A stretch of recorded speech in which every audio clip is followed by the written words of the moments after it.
session. Our chaplain today is Senator Halloran. Please rise. Good morning. Please join me in prayer. In light of the ruthless Russian invasion of Ukraine, I believe it is appropriate to pray for Ukraine and its people. In 1885, a Ukrainian hymn was published, which became the spiritual anthem of Ukraine. I will quote that prayer. Lord, O the great and almighty, protect our beloved Ukraine. Bless her with freedom and light of your holy rays. With learning and knowledge and lightness, your children small in love, pure and everlasting, let us, O Lord, grow. We pray, O Lord Almighty, protect our beloved Ukraine.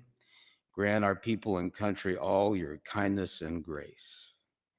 Bless us with freedom, bless us with wisdom, guide into kind world. Bless us, O Lord, with good fortune forever and evermore. God bless Ukraine and its people. Amen. Thank you, Senator Halloran. Senator Brandt, you're recognized for the pledge. Please join me in the pledge.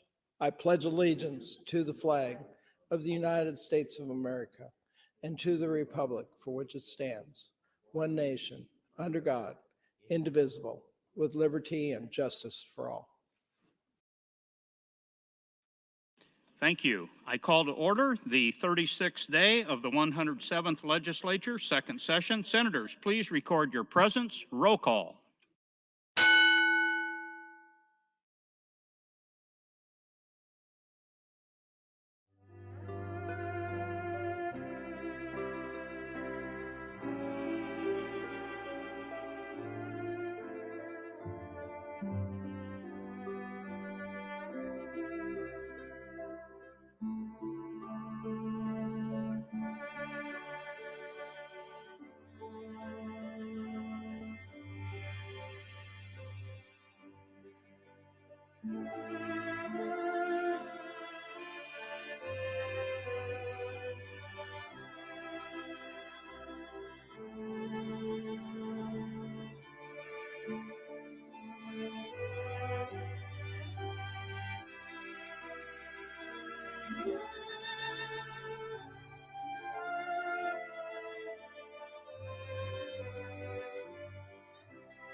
Record, Mr. Clerk. There's a quorum present, Mr. President. Thank you, Mr. Clerk. Members, Senator Geist would like to recognize our Doctor of the Day, Dr. George Voigtlander from Lincoln. He is serving on behalf of the Family Physician of the Day on behalf of the Nebraska Academy of Family Physicians. Doctor, if you'd please rise and be recognized by your Nebraska Legislature.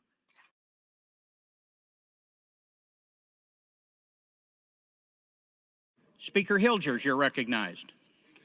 Thank you, Mr. President. Good morning, colleagues. As we head into the 4-day weekend, I wanted to reset for our schedule over the remaining few weeks of session. As of today, we will be complete with our committee hearings, and so we will now head into all-day debate, and very shortly after next week, we'll be into evening debate.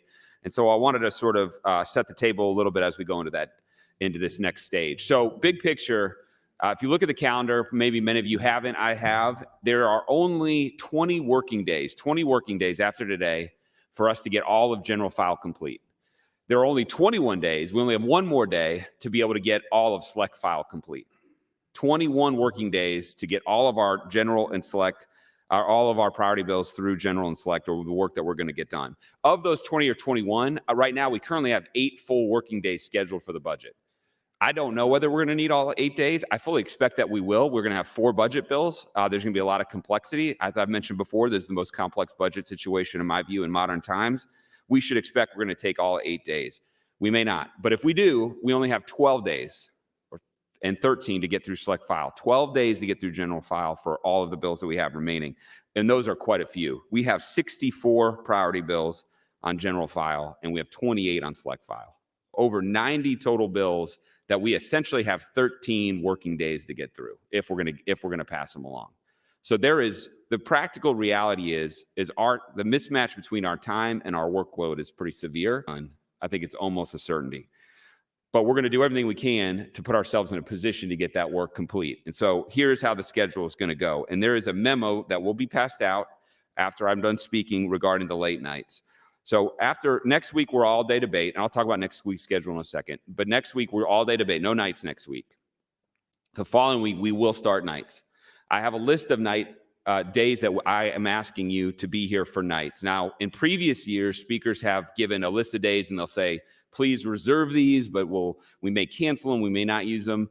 That is not what we're doing this year. The dates on that calendar are night sessions. I will not cancel those sessions, those days. So put them on your calendar, and I expect people to be here. Now, in years past, what we have done is we've had a break. We'll stop at 6 or 6:30. In my view, those breaks are not very helpful, and I don't think it's very good for the state of Nebraska for us to be debating legislation at 10 or 11 or 11:30 at night. I don't think this body does its best work. So what instead we're going to do on our night days is we will get done without a break. We'll go to about 8 o'clock plus or minus 7:30, maybe 8:30, just depends on our schedule, but we'll be done at 8 o'clock. So you'll have some certainty when we're going to get complete. Now, Fridays, we will do something similar. We won't go till 8, of course, but we will not have a lunch break on Fridays. And this will start next week. We will not have a lunch break on Fridays, and we will go till about 2 to 2:30 to 3, depending on our progress each day. So when we start nights, no break, we'll go to 8 plus or minus. Starting next week on Fridays, we are going to go till about 2:30, 3 o'clock, or 2, just depending on progress. No breaks. That's, from my perspective, I'm trying to give the body the most effective, the highest amount of effective floor time that we can have. Now, what I'm asking all of you is to be there. If we're going till 8 or 8:30, you're there. If we're going till 2 or 3 o'clock on Friday, you're not leaving early. You're not going home. You're staying here to get your work done.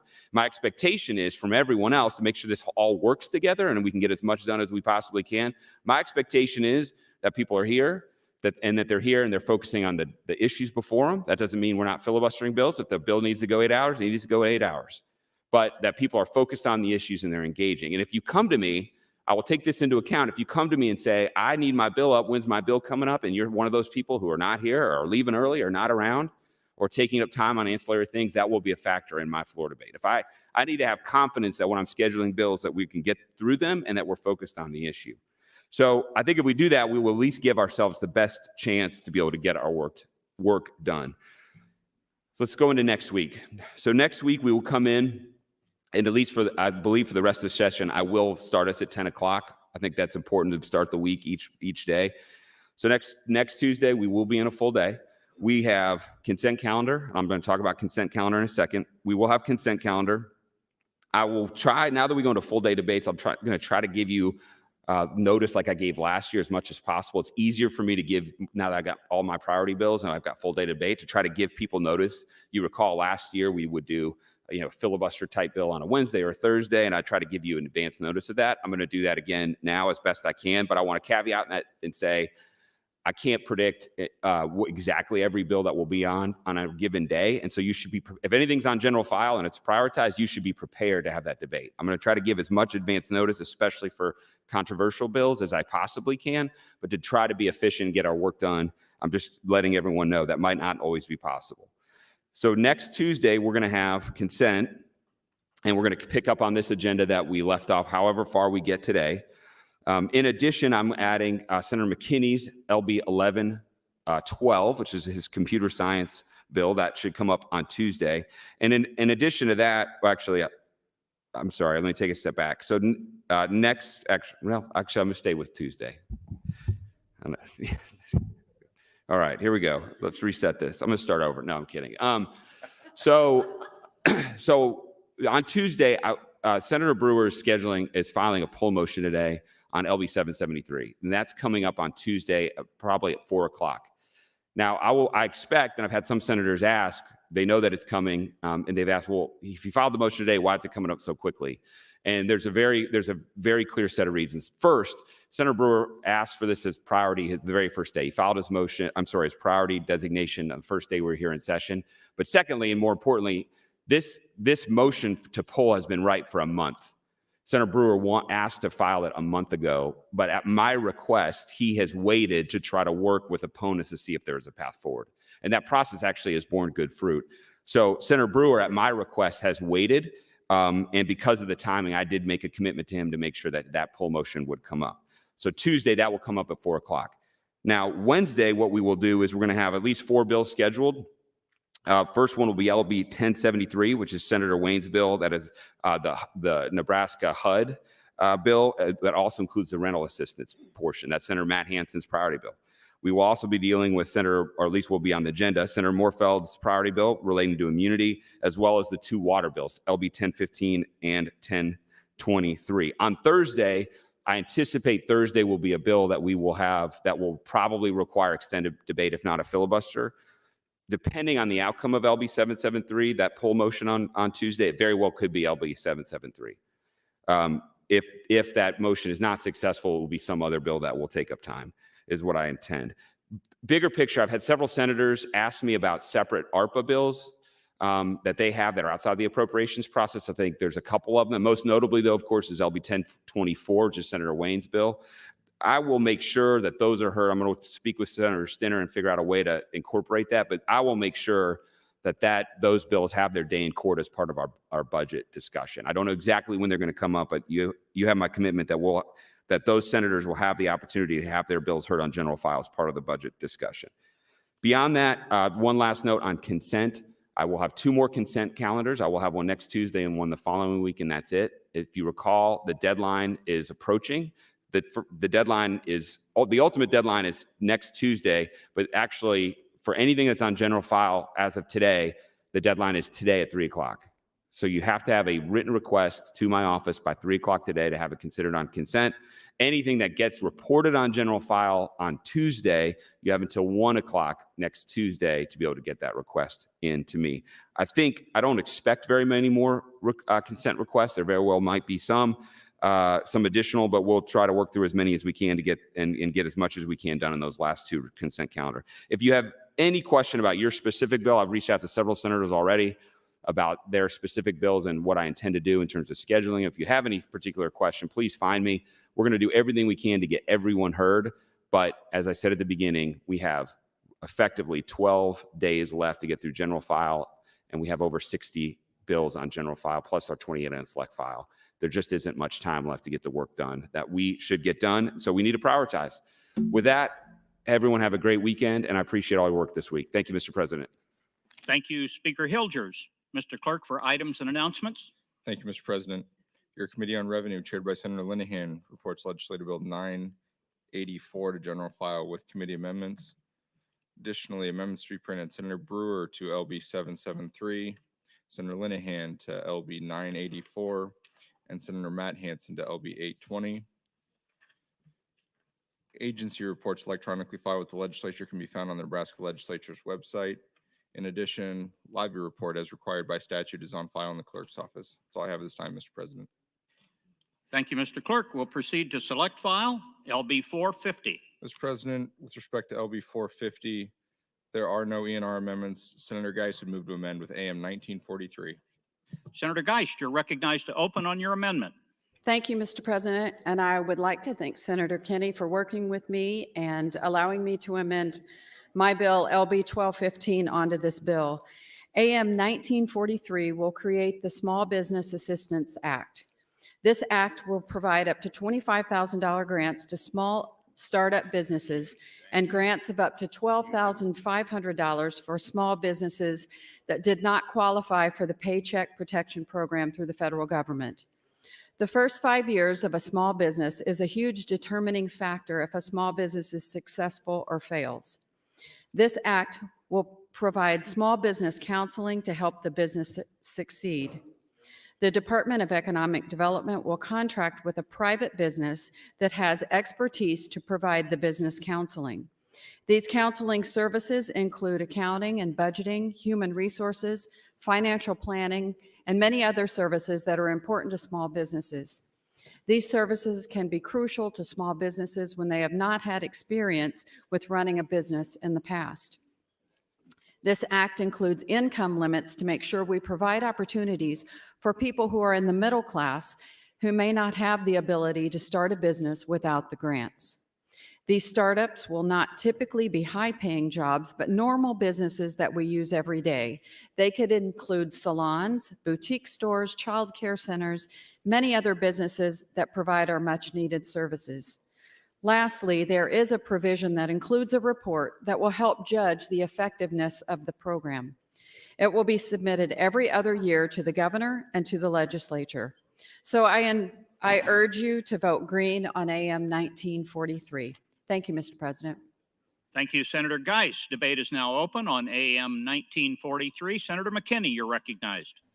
Thank you, Mr. President. I just wanted to rise and say that AM 1943 is a friendly amendment, as Senator Geist stated, and ask for your support of the amendment. Thank you. Thank you, Senator McKinney. Seeing no one wanting to speak, Senator Geist, you're recognized to close. Senator Geist waives closing. Members, the question is the adoption of AM 1943 to LB 450. All those in favor, vote aye. Those opposed, vote nay.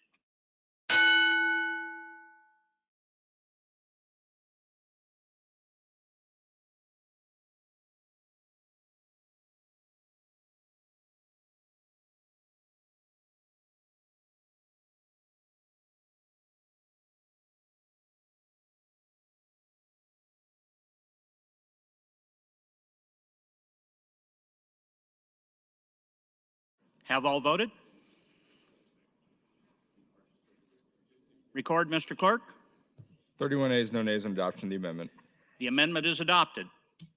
I have nothing further on the bill, Senator. Senator McKinney, you're recognized to close on LB 450. Mr. President, I move to advance LB 450 to ENR for engrossing. Members, you've heard the discussion. All those in favor, say aye. Opposed, say nay. LB 450 is advanced. Next bill, Mr. Clerk. Next bill, Mr. President, LB 450A. I have no amendments to the bill, Senator. Senator McKinney for a motion. Mr. President, I move to adopt LB 450A to ENR for engrossing. Members, you've heard the motion. All those in favor say aye. Those opposed say nay. The bill is advanced. Senator Hughes, you're recognized for an announcement. Thank you, Mr. President. Good morning, colleagues. Since next week we begin all-day debate, we will have access to the Weary Room, which is room 2230.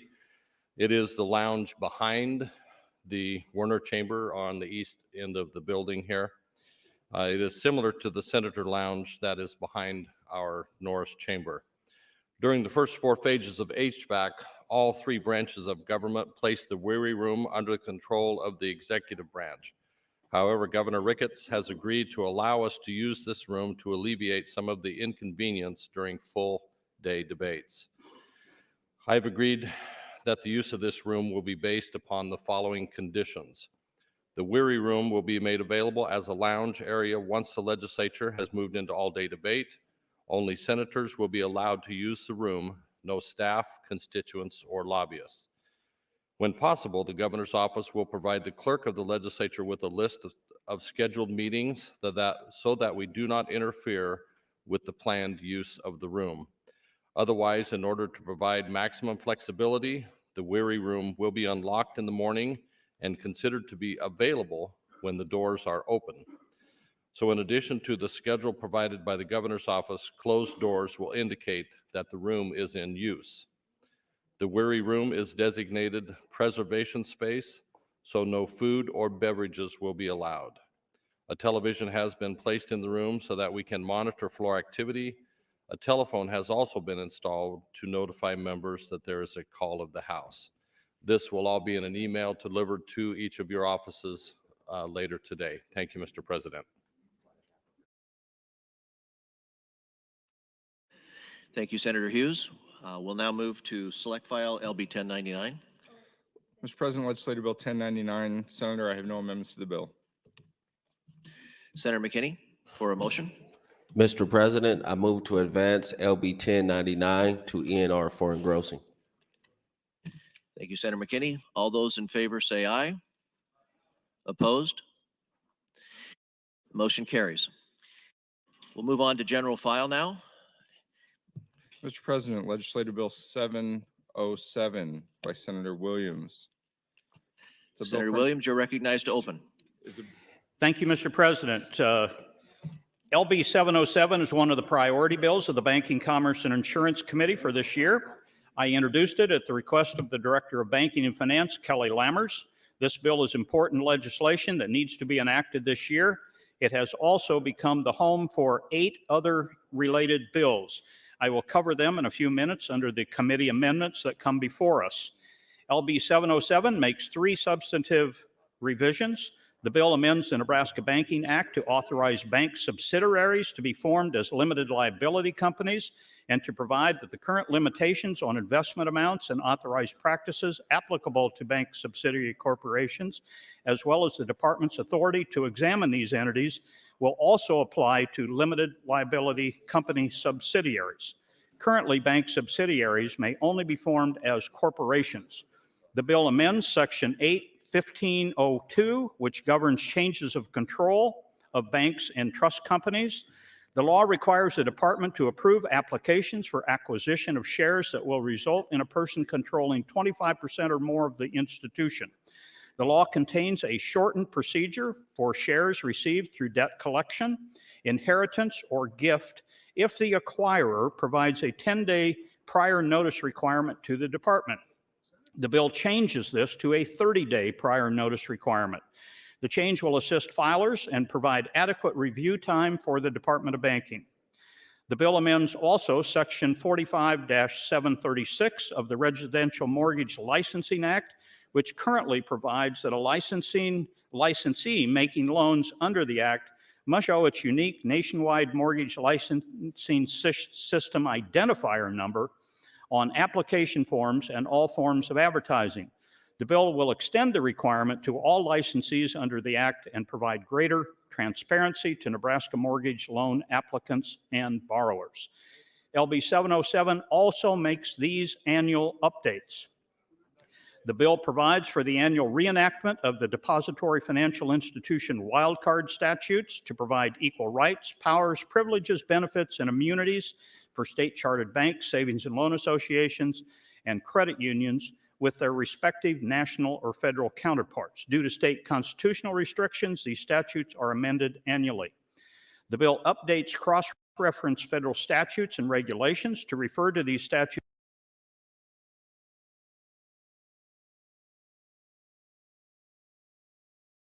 as they existed on January 1st, 2022. The current reference date is a quick overview of this year's legislation as proposed by our Department of Banking. Is a quick overview of this year's of the Department of Banking and by representatives of the Nebraska Bankers Association. There was no opposition testifiers. LB 707 as amended was advanced to general file on an 8-0 vote of the members of the Banking, Commerce, and Insurance Committee.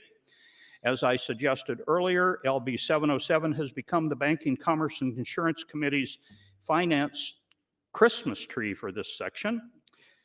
The sections of 8 other bills are included, and we will go over those in my amendment. Thank you, Mr. President. Thank you, Senator Williams. Mr. Clerk, for an amendment. Mr. President, the Banking Committee has committee amendments to LB 707. Senator Williams, you're welcome to open on the amendment. Thank you, Mr. President. The committee amendments contains the provisions of LB 707 and the provisions of 8 other bills heard by the committee. Each of these bills are non-controversial. Each bill had no opposition, no fiscal impact, and each bill was voted out of committee 8-0, and you can see the committee statements on your gadget. First bill contained in the committee, or in the amendment, is LB 706, which I introduced at the request of the Nebraska Real Property Appraisers Board. LB 706 is the board's cleanup bill for 2022 and was put together over the fall by staff of the board and staff of the committee pursuant to an interim study resolution, LR 100. The provisions of LB 706 would update the Real Property Appraisers Act for compliance with Title 11 of the Federal Financial Institution Reform, Recovery, and Enforcement Act of 1989. The Real Property Appraiser qualifications criteria as promulgated by the Appraisal Foundation and enforced by the Appraisal Subcommittee of the Federal Financial Institution Examination Council and the policy statements of the Appraisal Subcommittee. If the state of Nebraska is found to be out of compliance with Title 11 by the Appraisal Subcommittee, the Appraisal Subcommittee may remove all Nebraska credentialed appraisers from the National Registry of Appraisers, resulting in there being no appraisers qualified to appraise real property in connection with federally related transactions. I'll tell you that's most of the mortgage industry. At least 80% of the appraisals that are being done right now and this needs to happen. The second bill included in the amendment is LB 738, introduced by Senator Bostar.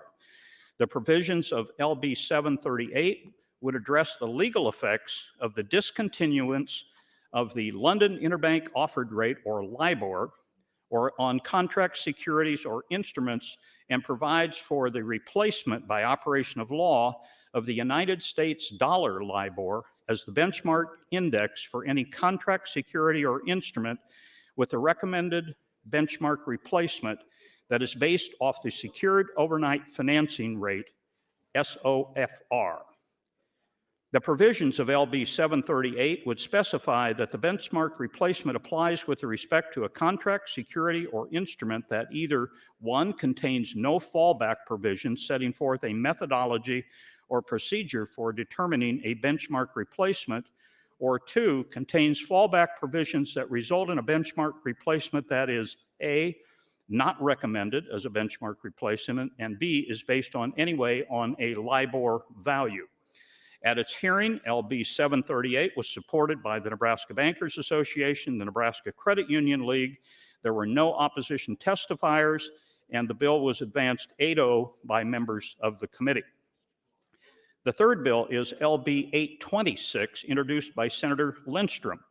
LB 826 would amend the Public Funds Depository Security Act to amend the definition of securities.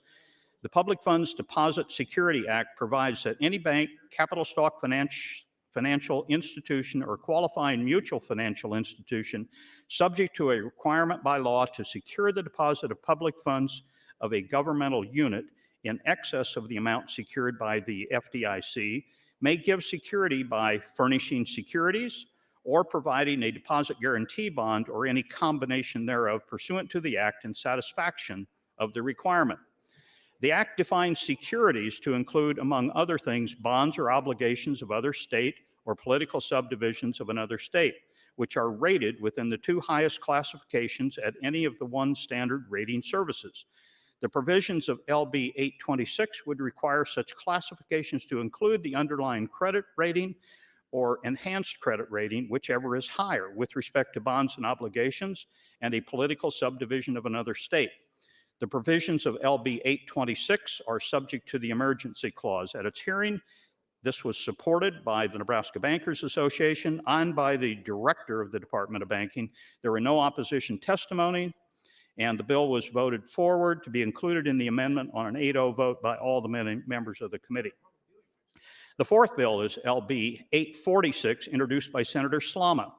846 would amend the Nebraska Banking Act to provide that an annual audit by an accounting firm of a state-chartered bank in satisfaction of the requirements of this section shall be submitted to the Department of Banking and Finance within 120 days after the end of the calendar year. The committee amended version of 846 would provide that such audit shall be submitted within 120 days after the completion of the audit, or for a periodic audit within 120 days after the end of the calendar year.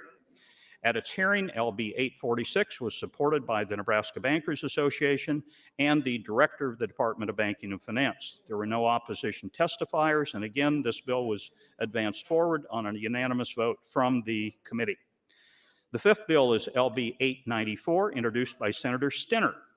The provisions of LB 896, it says here, would amend the Public Accountancy Act to amend, clarify, and streamline provisions regarding non-CPA owners of public accountancy firms.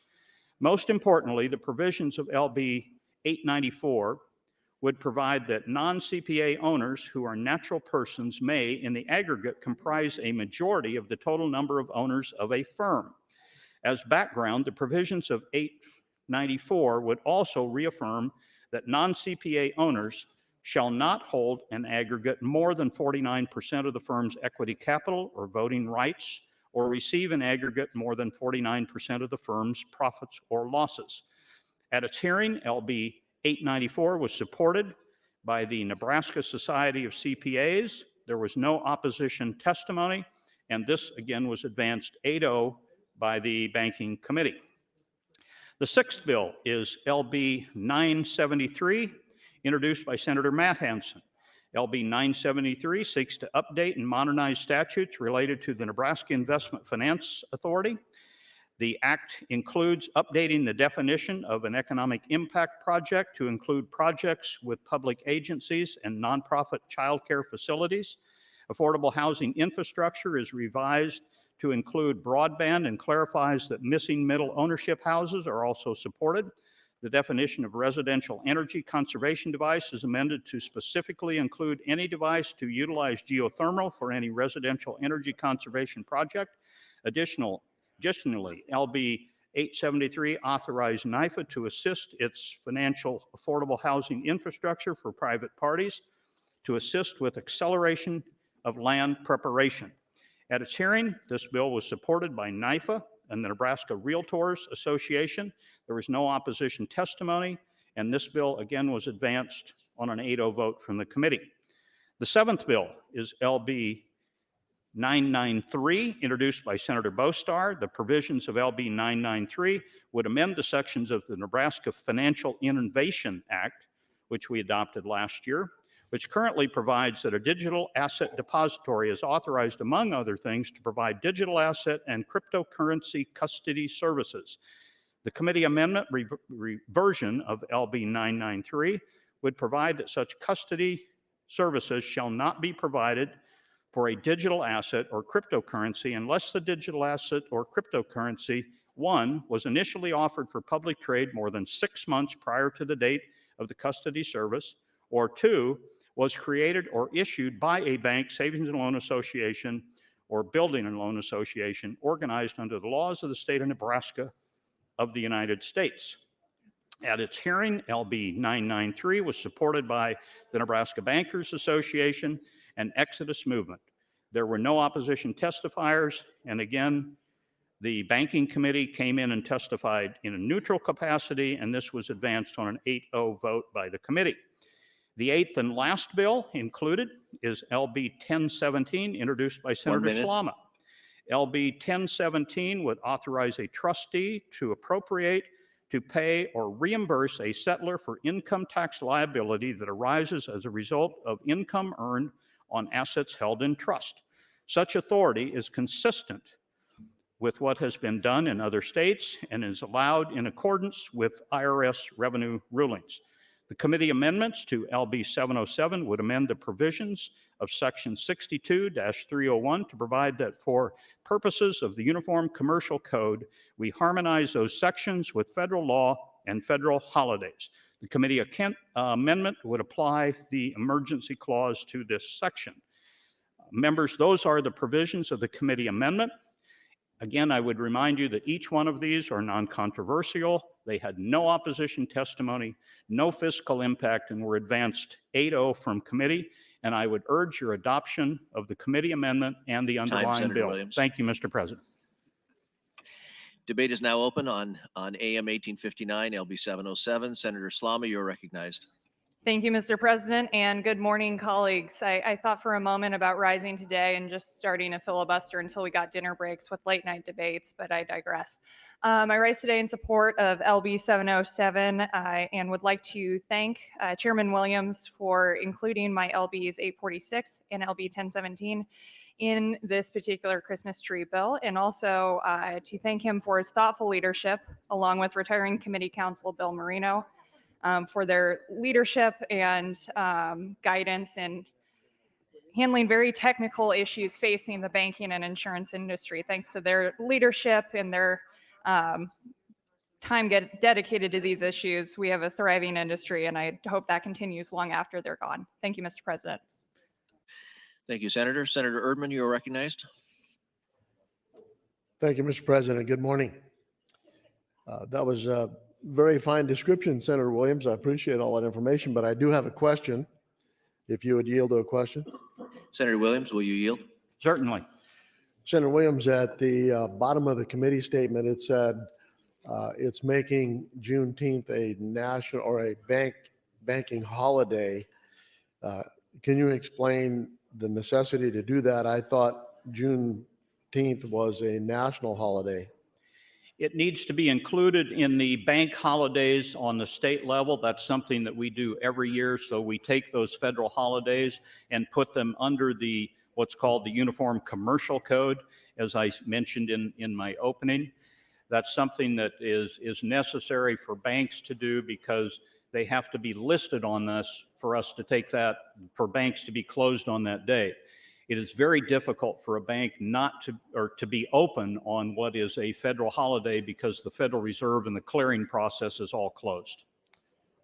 So that brings to mind this question then. Are all of those holidays that banks are closed now, those are already in the statute or whatever you want to, how do you want to say that? Yes. And so was last year Juneteenth a national holiday? I do not believe it was celebrated last year. I do not remember that for sure, Senator Erdman. But even if it's just designated a national holiday, whether we celebrate it or not, the banks last year on June 19th should have been closed, correct? Banks in Nebraska are required to be open unless there's a specific Nebraska date or name in their statute.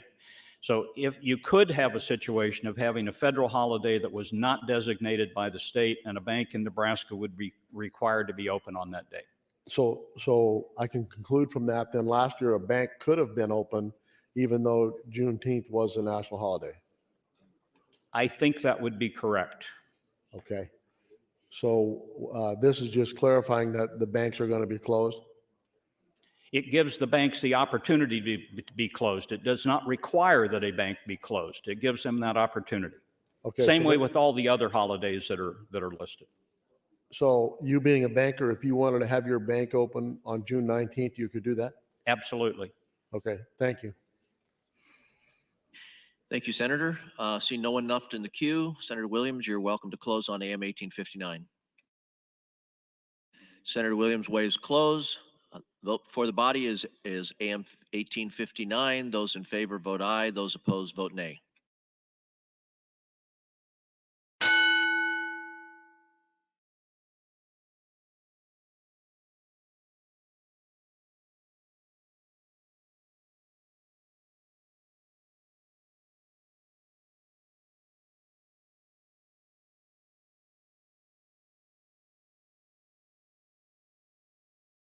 Has everyone voted who wishes to vote? Mr. Clerk? 37 nays, no nays on adoption of the amendment. AM 1859 is adopted. We'll move to LB 707. Senator Williams, you'd like to close? Thank you, Mr. President, and I appreciate everybody's willingness to participate in hearing all of those bills. They are all important bills that are primarily cleanup in nature. Senator Erdman, committee counsel came over and helped me. The federal holiday was actually declared in June last year is when the feds did that, so there was not an opportunity. This is the first opportunity for the Nebraska Legislature to do that in banking law. I would like to thank all the members of the committee that have worked very hard this year on these things, especially committee counsel Bill Marino, and I encourage your green vote to advance LB 707. Thank you, Senator. The question before the body is the advancement of LB 707 to ER initial. All in favor vote aye. Opposed, nay.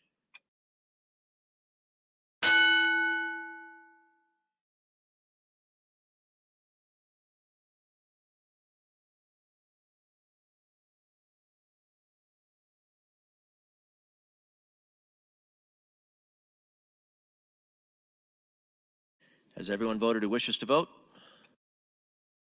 Mr. Clerk, record. 36 ayes, no nays on advancement of the bill. Bill is advanced to ENR initial. We'll move on to the next item on the agenda, LB 863. Senator Williams, you're welcome to open. Oh, I'm sorry. Mr. President, Legislative Bill 863 is bill for an act relating to, introduced by Senator Williams, the bill for an act relating to Insurance and Holding Company System Act.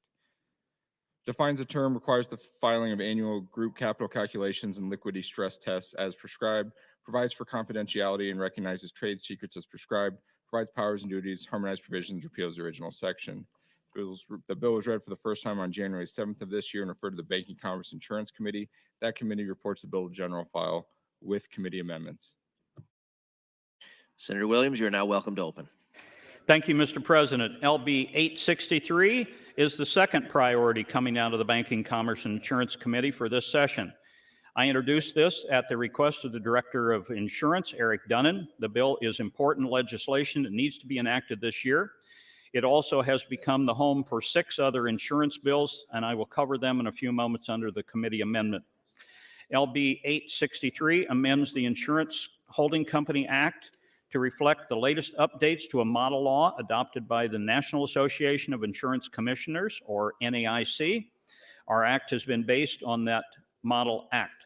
The bill's proposed changes to our Insurance Holding Company Act are necessary due to 2 agreements signed by the United States, one with the European Union, second with the United Kingdom. The NAIC modified their model act to implement those covered agreements by adopting a group capital standard to allow our departments to evaluate insurance capital requirements on a group basis. The changes also require large life insurance insurers that will engage in what is called liquidity stress testing. Both are NAIC accreditation standards. If Nebraska, which has domiciled insurers that are subject to the covered agreements, does not enact the changes outlined in the covered agreement, and the NAIC Model Act, another authority, such as the European Union or the United Kingdom, may impose its own group capital requirements that may substantially differ from accepted practices in the United States. The bill makes sure that internationally active Nebraska domiciled insurers are not subject to double regulation by the European Union or the United Kingdom. The international deadline is short. The bill must become effective by November 7th, 2022 to avoid European Union or United Kingdom regulation of Nebraska domiciled insurance groups that operate in the European Union or the United Kingdom. That is a brief overview of a very complex bill. It updates our version of the Model Act. Its enactment will allow our Department of Insurance and our Nebraska domiciled insurance industry to maintain the position as major players in the insurance world. At its hearing, LB 863 was supported by the Director of Insurance and representatives of the Nebraska Insurance Federation and the Director of the Department of Banking. There were no opposition testifiers. LB 863, as amended, was adopted and sent to general file on an 8-0 vote from the members of the committee. As I suggested earlier, LB 863 has become the priority bill and a Christmas tree bill for this session. The 6 other bills that are introduced I will describe in the committee amendment, and that will conclude my remarks on the opening for 863. Thank you, Mr. President. Thank you, Senator Williams. As the clerk noted, there is an amendment, a committee amendment, AM 1913. Senator Williams, you're welcome to open on that. Thank you, Mr. President. The committee amendment contains the provisions of LB 863 and also the provisions of 6 other bills heard by the committee. As I testified before, these bills also are non-controversial. Each one had no opposition testimony, has no fiscal impact, and each bill was voted out of committee on an 8-0 vote. The first bill is LB 728, introduced by Senator Lindstrom. LB 728 would enact the Travel Insurance Act and is based on the Travel Insurance Model Act adopted by the NAIC in 2018. The purpose of travel insurance is to provide consumers peace of mind that when booking a trip, they will be reimbursed for part or all of their expenses should the undesirable event occur that prompts cancellation or interruption of their trip. The NAIC recognized that there was a lack of specificity and consistent application with the regulation of the travel industry and started work on the Model Act in 2016. The model, as well as LB 728, establishes a regulatory structure related to travel insurance and covers market regulation, rate regulation, and enforcement of this type of insurance. It is important to the regulators that the travel industry be regulated this way with uniformity and consistency. At its hearing, the bill was supported by the United States Travel Insurance Association and by our Department of Insurance. There were no opposition, and the bill was advanced 8-0 by the committee. The second bill is LB 737, introduced by Senator Bostar. LB 737 creates the Primary Care Investment Council, which 1, will determine an appropriate definition for primary care spending, 2, develop policies and procedures for the collection of information necessary to measure primary care spending levels in Nebraska, 3, determine the appropriate target level of primary care spending for carriers in Nebraska, and 4, develop recommendations to the legislature for achieving the sustained primary care spending in Nebraska at the target level. At its hearing, it was supported by the Nebraska Academy of Family Physicians, the Metro Omaha Medical Society, Blue Stem Health, the Nebraska Medical Association, Blue Cross Blue Shield of Nebraska, and the Nebraska Insurance Federation. There were no opponent testifiers, and the Director of Insurance testified in a neutral capacity. The bill was advanced 8-0 by the committee. The third bill is LB 739, introduced by Senator Bostar. The bill would change just one word. It would amend a section in the insurance statutes to provide that individual or group health policies and plans shall include screening coverage for colorectal cancer examination and laboratory tests for cancer for any non-symptomatic covered person beginning at age 45 rather than age 50. This proposed change follows a recommendation that had been made by the National Associations and Prevention of Service Task Force. At its hearing, it was supported by the Nebraska Cancer Coalition, the Nebraska Medical Association, Friends of Public Health in Nebraska, the Nebraska Rural Health Association, the Nebraska Insurance Federation, and Blue Cross Blue Shield of Nebraska. There were no opposition testifiers, and the bill has been made part of our committee on a vote of 8-0. The fourth bill is LB 955, introduced by Senator Merman.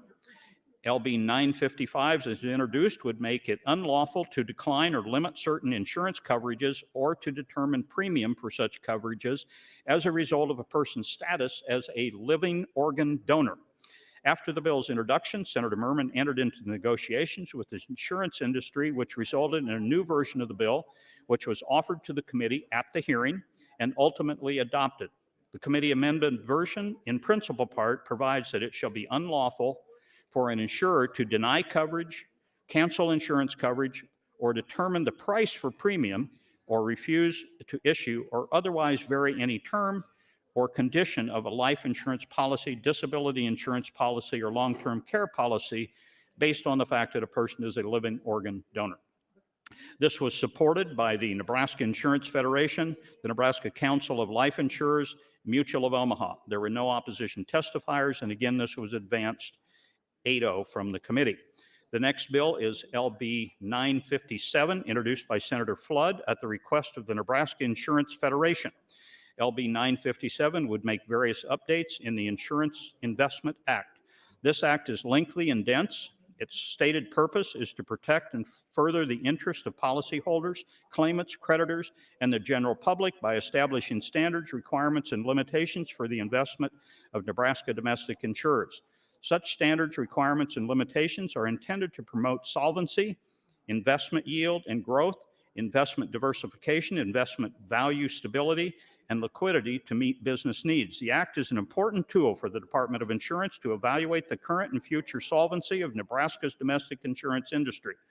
At the hearing, our Director of Insurance told the committee that it is incredibly important to keep this Act up to date. The Director noted that the Act had not been undergone any significant revision for 15 years. At its hearing, this was supported by Pacific Life Insurance Company, the Nebraska Insurance Federation, and Mutual of Omaha, and by the Director of Insurance. There were no opposing testimony, and the bill was advanced 8-0. The next and final bill is LB 1042, introduced by Senator Bostar at the request of the Nebraska Insurance Federation.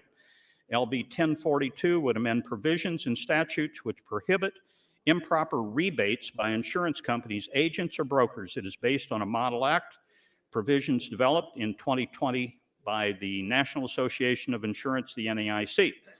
The amendments would permit the offer or provisions of value-added products or services by a company, agent, or broker to a consumer at no or reduced cost if the product or service related to the insurance coverage provided and is designated to satisfy one of the categories specified in the legislation, such as loss mitigation, reduced claim costs, risk monitor, enhanced health, post-life coverage, etc.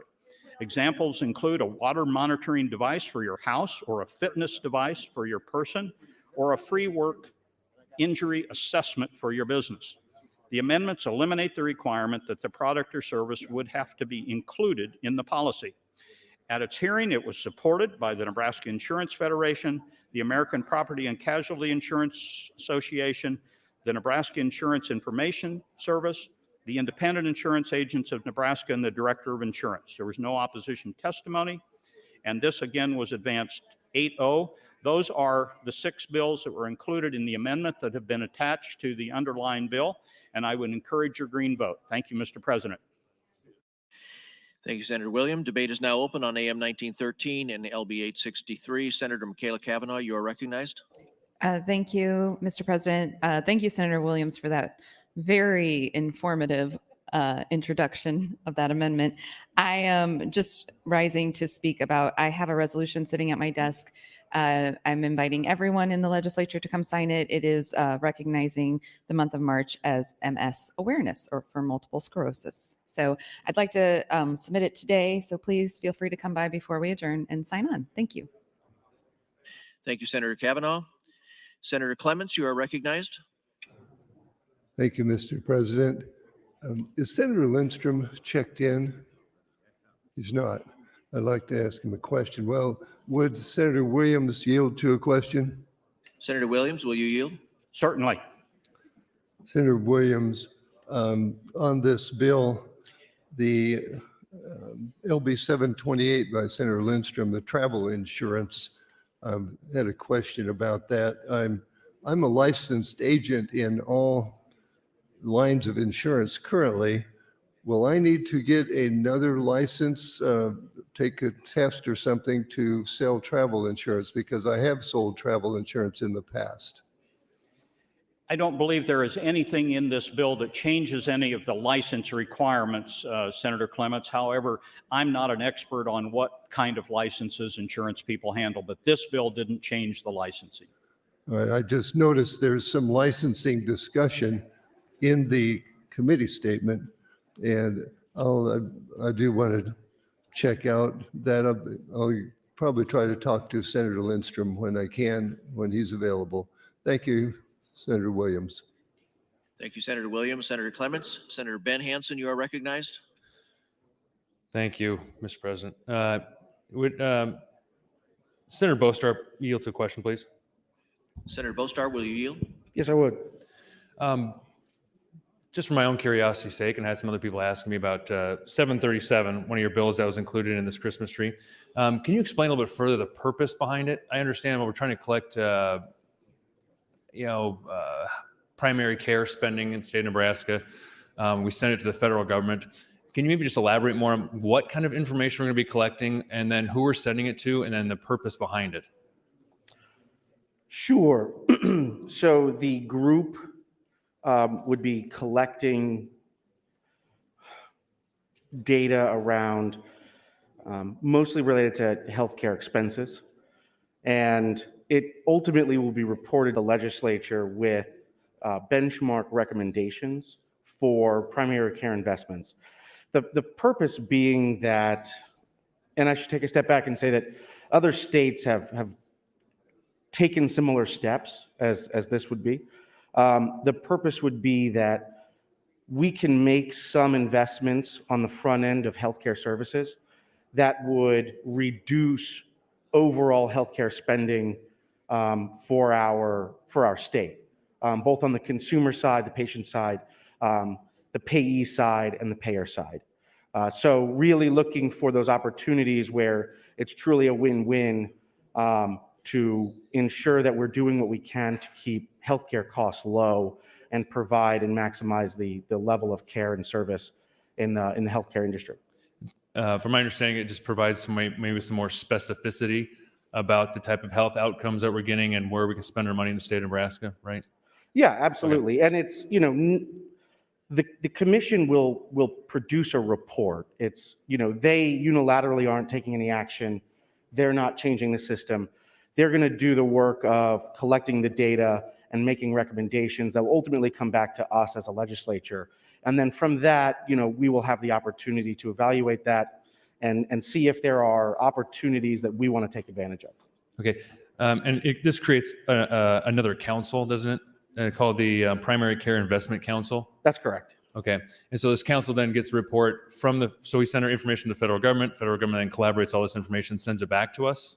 And then the council then reports to the legislature, or they report to the Department of Insurance? So the council is housed under the Department of Insurance, and I would say that there's information that's going to the federal government, but essentially that's the information that they are then also collating and packaging and using to make recommendations. So it's information that is already being collected by providers and insurers, and we're simply taking that for our own state's uses, because right now all of that's being used and collected for the benefit and reporting to the federal government. So now we're saying, okay, that there's some inherent value for us to take a look at this, to put it in one spot, and then see if there are opportunities that we would like to take advantage of. Okay. All right. Appreciate you answering my questions. Thank you. Thank you. Thank you, Senator Bostar. Senator Hansen, Senator Clements, you are recognized. Thank you, Mr. President. Would Senator Merman yield to a question? Senator Merman, will you yield? Be glad to. I see item 4 in the committee amendment talks about LB 955 coverage for organ donors. Was there a problem with people who had been an organ donor, or how do you define organ donor in this bill? Well, this bill covers living organ donors, and there is a shortage of donors in the country and in Nebraska. In Nebraska alone, there's 325 people waiting for an organ transplant, and 2 people die each day while they're on the waiting list. All right, so this is for people who have organ donor doesn't mean you're on the organ donor list. It means you have already donated a kidney, for example, right? Yes. Okay. And there are certain insurance considerations that you would want to make before donating an organ, and this bill covers those considerations. So this protects a person who has been an organ donor from being rated up on their insurance or canceled or declined for insurance coverage? Is that what it's doing? Yes, actually it'd make it unlawful for an insurance company to decline or limit coverage for life, disability, or long-term care insurance from being discriminated against in that way when they are a organ transplant, or an organ donor, I should say. Was health insurance included in that? No, this bill just covers life, disability, and long-term care insurance. Okay. All right, that clarifies. Thank you, Senator Merman. Thank you, Mr. President. Thank you, Senator Merman. Senator Clements, seeing no one left in the queue. Senator Williams, you're welcome to close on AM 1913. Senator Williams waives close. The question before the body is the adoption of AM 1913. All in favor, vote aye. Opposed, no.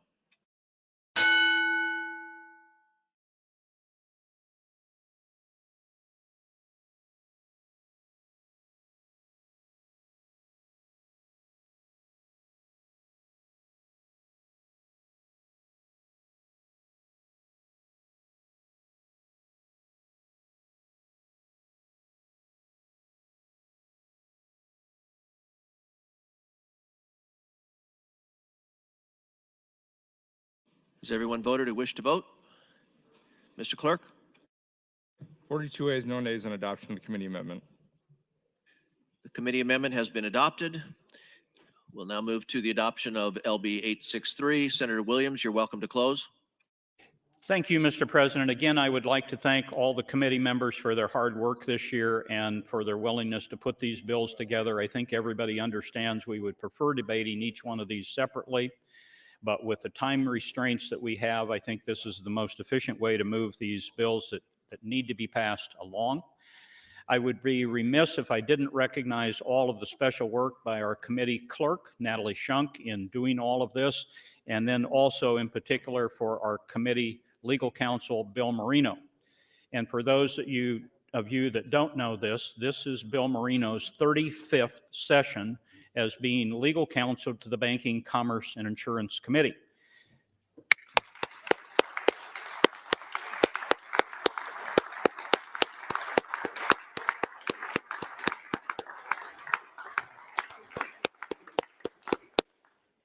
And maybe more importantly, for our future, this is Bill Marino's last session as being committee clerk. I am saddened by that, and we will have more to talk about that later, but I would like to recognize all of his special work for this session. And with that, I encourage your green vote to move LB 863 forward. Thank you, Mr. President. Thank you, Senator Williams. The question before the body is the advancement of LB 863 to ENR for initial. All in favor vote aye. Opposed, nay.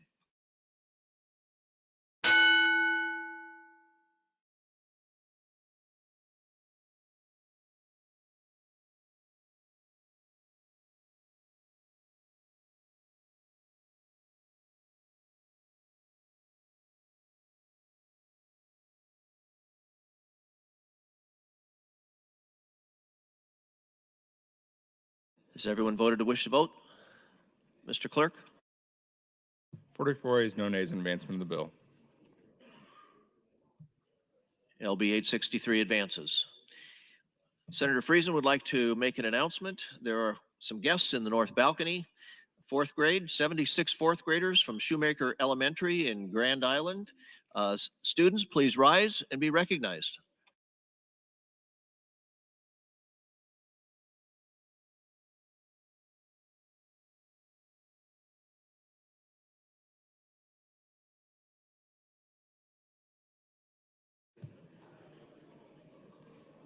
Mr. Clerk, for items. Thank you, Mr. President. Your Committee on Transportation and Telecommunication, chaired by Senator Friesen, reports Legislative Bill 1016 to general file with committee amendments. Additionally, amendments to be printed.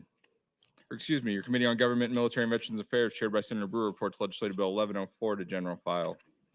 Amendments to be printed. Senator McKinney to LB 450A and Senator Hunt to LB 598.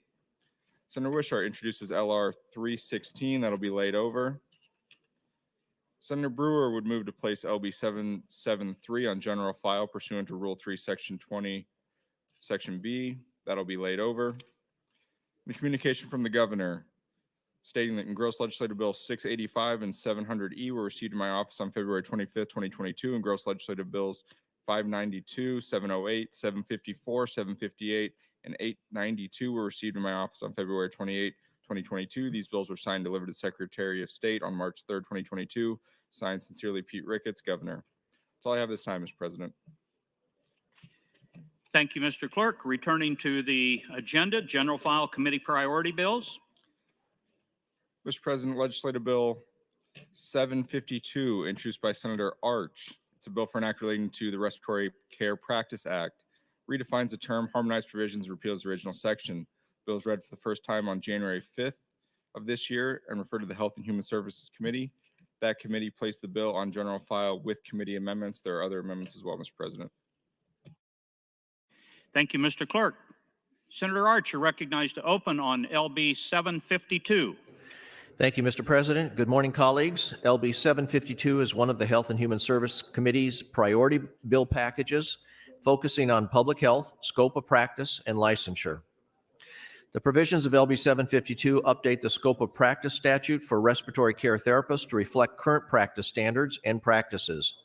With technological advancements since the original statute was passed, respiratory therapists have been trained to assume more advanced roles in cardiopulmonary resuscitation and administration of pharmacologic, diagnostic, and therapeutic agents. The language in LB 752 reflects those changes. One very important change the bill allows for is the continued use of extracorporeal membrane oxygenation, or ECMO, which is a process where blood is pumped outside of your body to a heart-lung machine that removes carbon dioxide and sends oxygen-filled blood back to tissues in the body, allowing your heart and lungs to rest. Respiratory therapists have been trained to monitor and administer this, and the provisions of LB 752 would clarify they would continue to be able to do this. Respiratory therapists completed their 407 credentialing review process outlining these changes. The Technical Review Committee, Board of Health, Director of Public Health all approved respiratory therapist proposal. During the 407 process, there were 0 no votes or abstentions from the Technical Review Committee or the Board of Health. This proposal was unanimously approved. LB 752 reflects that proposal. LB 752 was also voted unanimously out of committee 7-0, and I would urge your green vote on the bill. You can find the provisions of LB 752 in section 21, beginning on page 79 of AM 1918. And at this point, I would also like to open on the committee amendment. Thank you, Senator Arch. As the committee stated, or as the clerk stated, there are amendments from the Health and Human Service Committee. Senator Arch, you're recognized to open on the committee amendments. Thank you, Mr. President. AM 1918 to LB 752 also contains amended provisions of LB 753, 554, and 15. LB 753 is my bill relating to stem cell-based therapies. LB 753 would require any healthcare practitioner who performs stem cell-based therapy to, first of all, obtain informed written consent from the patient and make sure that the patient is aware the treatment has not received Food and Drug Administration approval, including for experimental use, and that the FDA approval status has been explained by the practitioner. The bill would not apply to a healthcare practitioner using stem cell-based therapeutics or products under investigational approval from the FDA. Failing to obtain informed written consent could result in disciplinary action against the credential holder. There are only a few widely practiced stem cell therapies approved by the FDA currently. They involve the use of bone marrow, peripheral blood, or umbilical cord blood derived from stem cell populations to correct diseases or disorders of the blood and immune system. These stem cell sources may be derived from the recipient patient or a matched donor. Unfortunately, the excitement around the potential use of stem cell research has led to a surge in direct-to-consumer stem cell clinics offering therapies that are not proven by clinical trials, are not supported by evidence-based medical research, and do not have FDA approval. The original provisions of LB 753 included language that the provisions would be enforced by DHHS. However, that provision has been removed at the request of the Attorney General's office to allow them to take action against these violations. LB 554 is Senator Blood's bill, adopting the Licensed Professional Counselors Interstate Compact with the majority of provisions found primarily in Section 1 beginning on page 1. The compact operates like many of the other professional licensing interstate compacts that Nebraska has adopted and implemented. When at least 10 states join the compact, professional counselors licensed in those states may acquire a privilege to practice in other compact states. This compact has already been enacted in Georgia and Maryland, with legislation pending in 18 other states. Based on current Nebraska statutes and how we structure our mental health practitioner licensure, this compact would only apply to certain licensed independent mental health practitioners.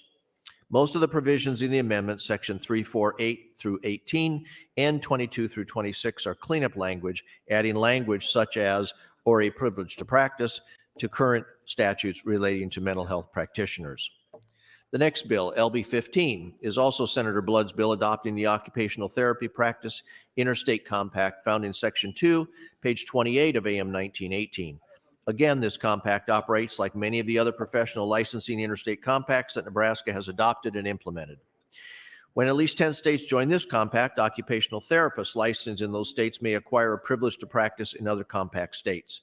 This compact has been adopted in 9 states with pending legislation in 12 other states.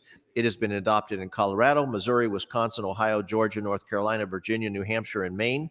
Nebraska would be the 10th state to enact the compact. I would like to note that yesterday afternoon, we received word that there were some issues regarding implementation of the criminal background check portion of the compacts, in that the FBI has not approved the language up to this point regarding use of its database for fingerprinting in relating to these specific cases, and also with audiologists and speech language pathologists, which is the compact we passed last session. The State Patrol needs FBI approval to access the FBI fingerprint database, and that approval hasn't yet been given. To our understanding, FBI approval has been given in some states that have enacted the compacts, while approval was not given in others. All of these compacts use similar language regarding background checks and fingerprinting as Nebraska's Nurse Licensure Compact and our Interstate Medical Licensure Compact, which have been successfully implemented. We're still waiting to find out exactly what the issue is and working on a solution. We'll continue to work on a solution and possibly introduce an amendment on select file if needed. Finally, Senator DeBoer has filed AM 2103, which contains amended provisions of LB 374, the Alzheimer's Disease and Other Dementia Support Act. It would include a minor fiscal note for hiring a full-time employee at the Department of Health and Human Services. We consider this amendment to be a friendly amendment. And with that, I urge a green vote on LB 752, AM 1918, AM 2103 when it comes up. Thank you. Thank you, Senator Arch.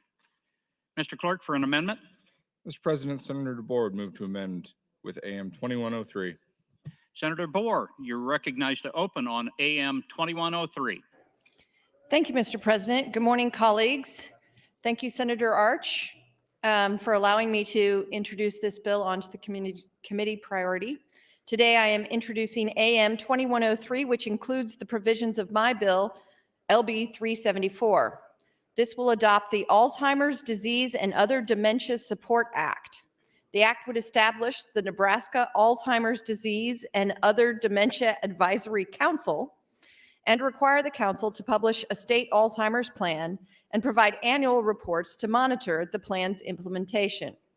The council would create an updated state plan that would act as a continuation to the 2015 state plan. Through the creation of a comprehensive statewide plan, Nebraska can collectively address issues related to Alzheimer's and other dementia. A statewide plan will assist Nebraska in increasing public awareness of Alzheimer's, encouraging early detection and diagnosis, and evaluating the capacity of the healthcare system in meeting the growing number and needs of those with Alzheimer's disease and other dementia. The council would update the state plan every 4 years to ensure it is relevant and adaptive to the changing needs of this population. In Nebraska, there are currently over 35,000 individuals who have been diagnosed with Alzheimer's disease, and over 83,000 Nebraskans provide unpaid care for people living with Alzheimer's disease and other dementia. These numbers will continue to grow. In coming years, due to longer average lifespans and the expected growth in the population of older Nebraskans, we need to be proactive in planning and implementing policies to care for these Nebraskans. LB 374 was advanced by the Health and Human Services Committee unanimously.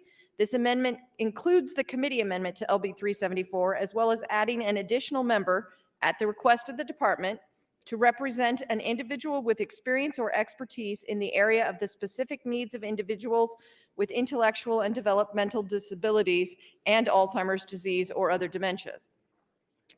Thank you again to Chair Arch for allowing me to amend this bill into the committee's priority bill, and I would ask for your green vote on AM 2103 and on LB 752. Thank you, Mr. President. Thank you, Senator DeBoer.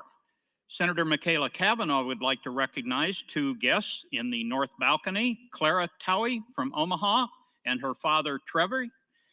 Trevor is the president of the Omaha Firefighters Association. Would you please rise and be recognized by your Nebraska legislature?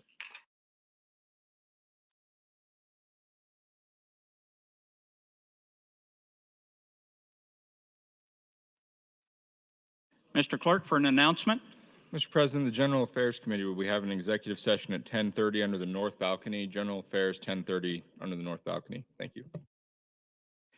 Thank you, Mr. Clerk. We now return to debate on AM 2103. Senator Vargas, you're recognized.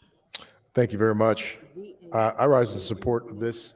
I'll be brief. The reason I'm rising is because, Senator Arch mentioned ECMO, which, so if people haven't really experienced ECMO, and I will say this, it was an option for my father. My father was on a ventilator for 30 days. And ECMO is one of these, and respiratory therapists and just anybody that is trained in actually managing any of the tools with a ventilator or doing any ECMO are lifesavers to communities and members. My father wasn't one of the ones that survived where we can actually utilize some of these different therapies, but others in his ICU ward were. And I'm just thankful that we are doing continued updates in this area, because at the end of the day, this is just one of those, you probably are never going to hear about ECMO or any more improvements in this area unless you've dealt with it firsthand, and I hope you don't. And essentially what it is doing is removing the carbon dioxide from the blood, because the carbon dioxide in one's blood is so high that it is so dangerous. And I know that because it was one of the biggest issues with my father. He had a carbon dioxide level that was about 6 times what a normal person has to be. And its machines, or individuals have expertise in this that understand and know that how to utilize this technology and this therapy to be able to save people's lives, so that eventually when they can do these processes on their own, this is the only thing that's keeping them alive, largely. So with that, I support this bill and the underlying amendments and the other bills that are part of it. Just want to thank the committee for working on this. Thank you. Thank you, Senator Vargas. Senator Blood, you're recognized. Thank you, Mr. President. Fellow Senators, friends all, I stand in support of AM 2103, AM 1918, and LB 752, and I do thank Senator Arch for including 2 additional interstate compacts in this bill. It was unfortunate to hear that there's a little bump in the road when it comes to the fingerprinting, but I feel confident it's something we're going to get figured out, since we have a long list of interstate compacts that we have proudly passed here in Nebraska. Since we do have a new senator, I'm going to speak very briefly, don't worry, Senator Arch, on exactly why we like our interstate compacts in Nebraska. You know, today's states are really facing issues that are not confined to geographical boundaries or jurisdictional lines. And as we become a more integrated socially, culturally, and economically world, the volume of these issues will only increase. Interstate compacts prove to be an apt mechanism for developing state-based solutions to suprastate problems while preserving the state's authority and freedoms. This is why since 2017, interstate compacts have become so very popular in our country. In compacts for doctors, nurses, occupational therapists, psychologists, and much more. And I can tell you that since my freshman year, I've worked very closely with the Military Families Office of the Pentagon, who have brought these forward to my office, and you have always been great in supporting them here in Nebraska. They help our military spouses. Reciprocity is great, but it's a bigger benefit for them to be able to move from state to state to state that belongs to the compacts, that allows them to not have to renew their licenses over and over again and jump through the hoops and the hurdles, and allows them to not have to worry about where and how they will work when they move to a new state. So with that, I promise to be brief. Again, I stand in full support of both amendments and the underlying bill. Thank you, Mr. President. Thank you, Senator Blood. Senator Erdman, you're recognized.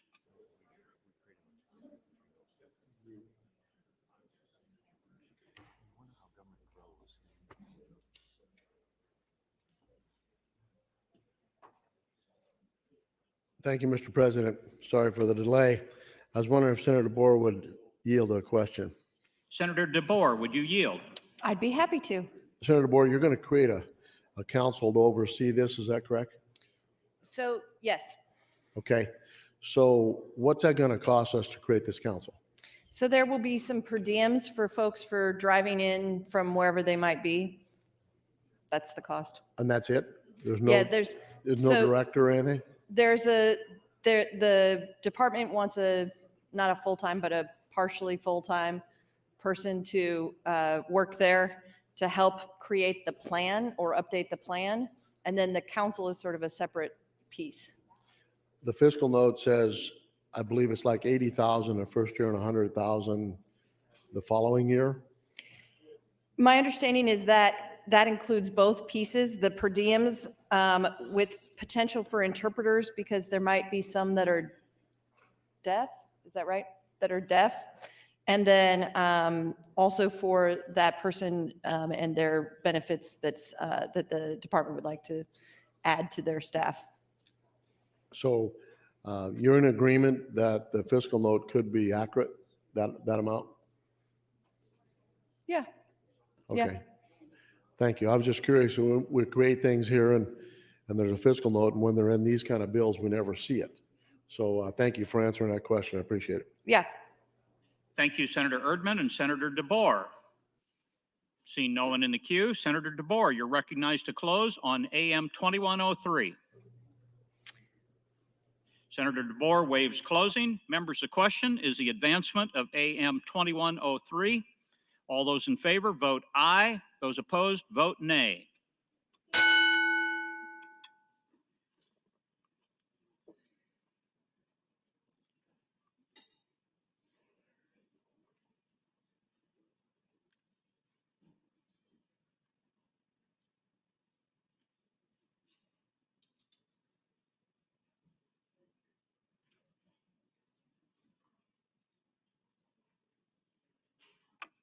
Have all voted that wish? Record, Mr. Clerk. 34 ayes, no nays on adoption of the DeBoer amendment. The amendment is adopted. Returning to debate. Seeing no one in the queue, Senator Arch, you're recognized to close on AM 1918. Senator Arch waives closing. Members, the question is the attachment of AM 1918 to LB 752. All those in favor, vote aye. Those opposed, vote nay.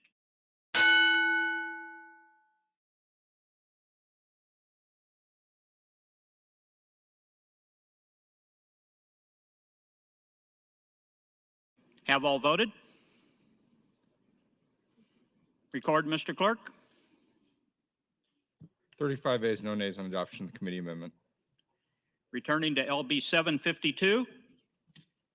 Seeing no one wishing to debate, Senator Arch, you're recognized to close on LB 752. Thank you, Mr. President. I appreciate the support on the amendments. The HHS committee deals with a broad range of issues. We have a very broad responsibility. One of those is licensure in particular, and I just want to reflect a little bit on what Senator Blood said regarding compacts. Compacts are probably our key tool that we use to try to encourage people from moving state to state, coming to our state to practice.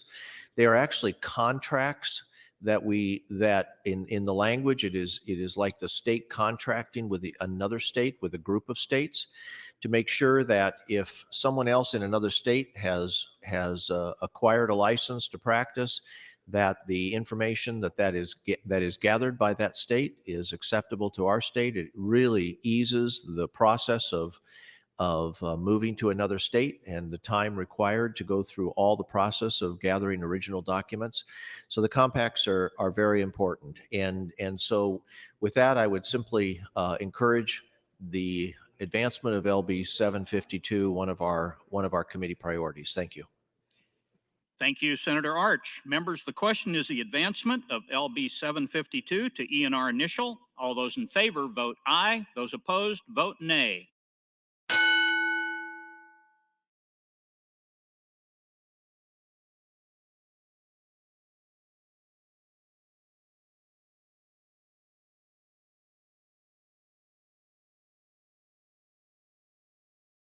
Have all voted? Record, Mr. Clerk. 36 ayes, no nays on advancement of the bill. LB 752 is advanced. Mr. Clerk, for items. Mr. President, a reminder, the General Affairs Committee will be holding executive session now under the north balcony. General Affairs now under the north balcony. Additionally, amendments to be printed Senator Greger to LB 1082. That's all I have at this time, Mr. President. Thank you, Mr. Clerk. Returning to General File Committee priority bills, LB 805. Mr. President, Legislative Bill 805, introduced by Senator Hughes, the bill for an act relating to the Noxious Weed Control Act, changes provisions relating to prioritization of applications and intent to appropriate funds, repeals the original section. The bill is read for the first time on January 6th of this year and referred to the Agriculture Committee. That committee placed the bill on general file with committee amendments, Mr. President.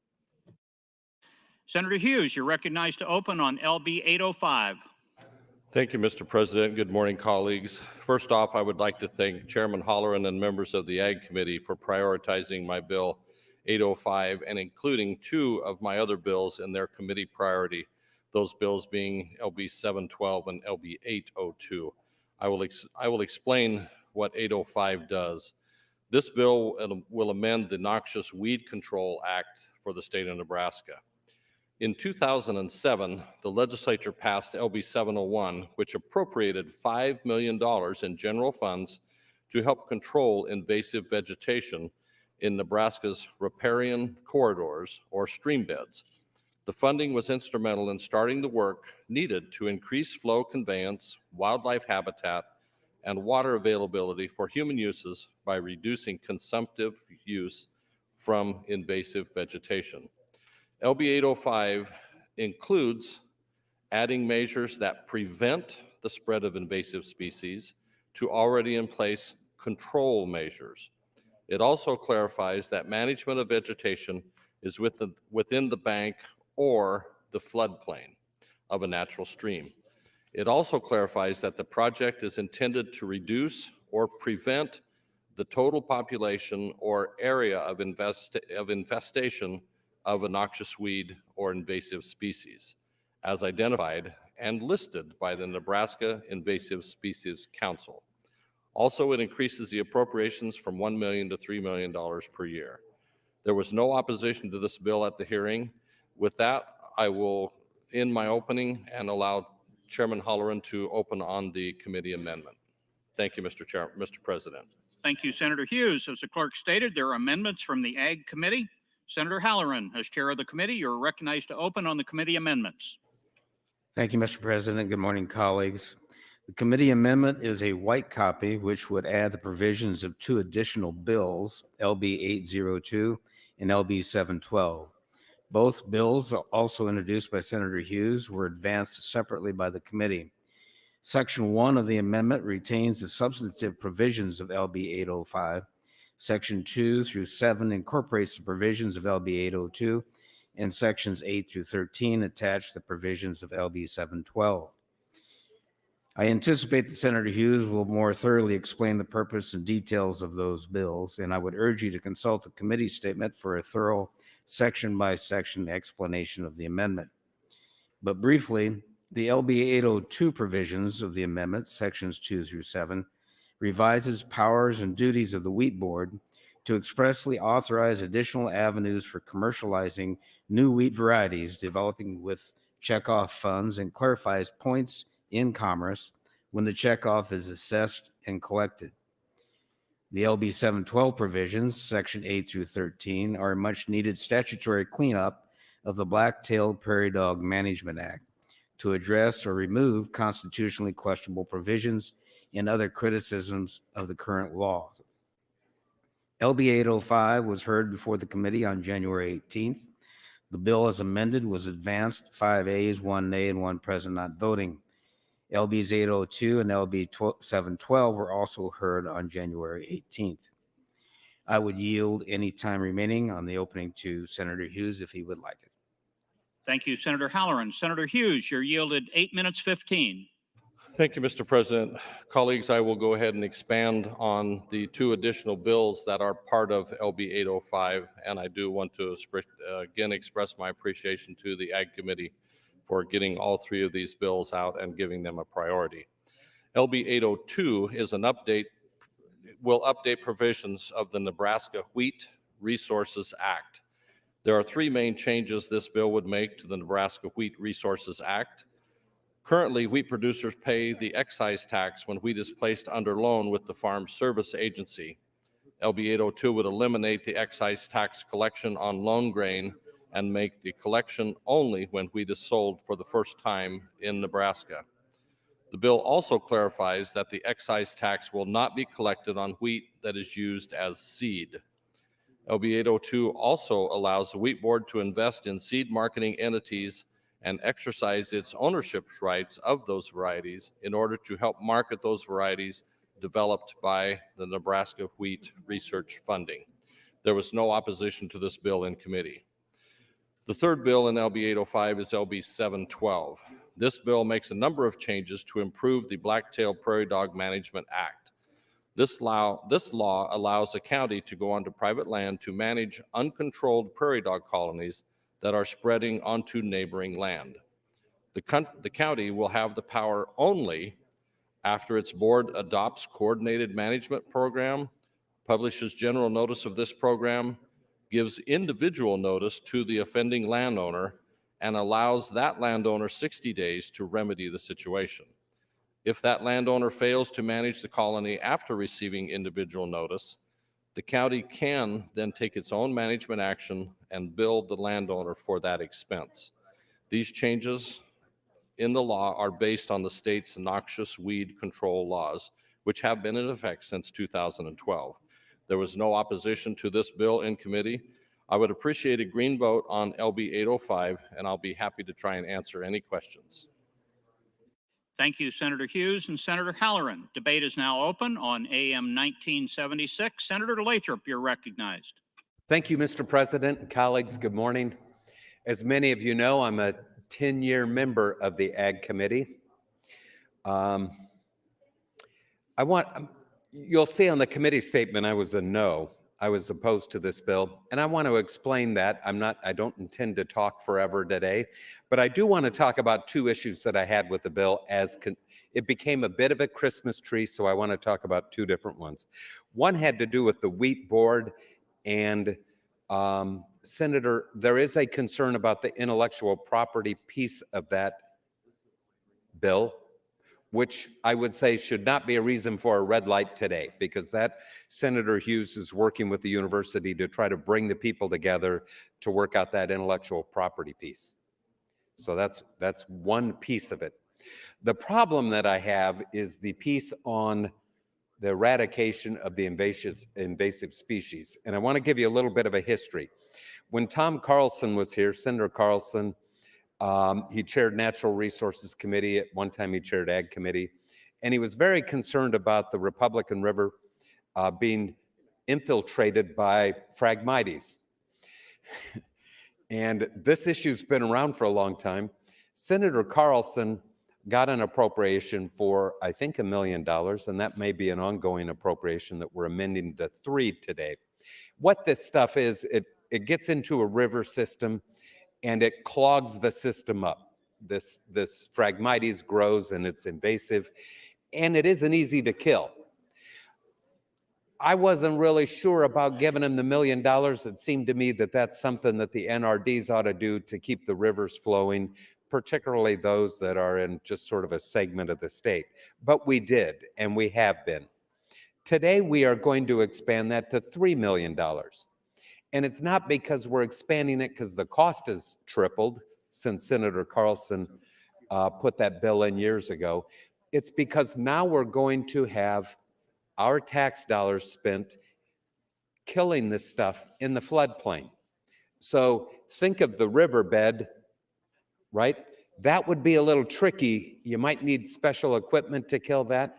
But from my perspective, when we talk about the floodplain, that's somebody's property. And they ought to be responsible themselves. They ought to be responsible for killing this invasive species. I've been around long enough to know this is bad stuff. It's bad in the rivers, but a private landowner ought to be taking care of and I don't care if it's thistle, I don't care if it's red cedar, and I don't care if it's Phragmites. If it's on your property and not in the riverbed between the banks, I think that should be the landowner's responsibility. I expressed that even though there were no opposition testifiers.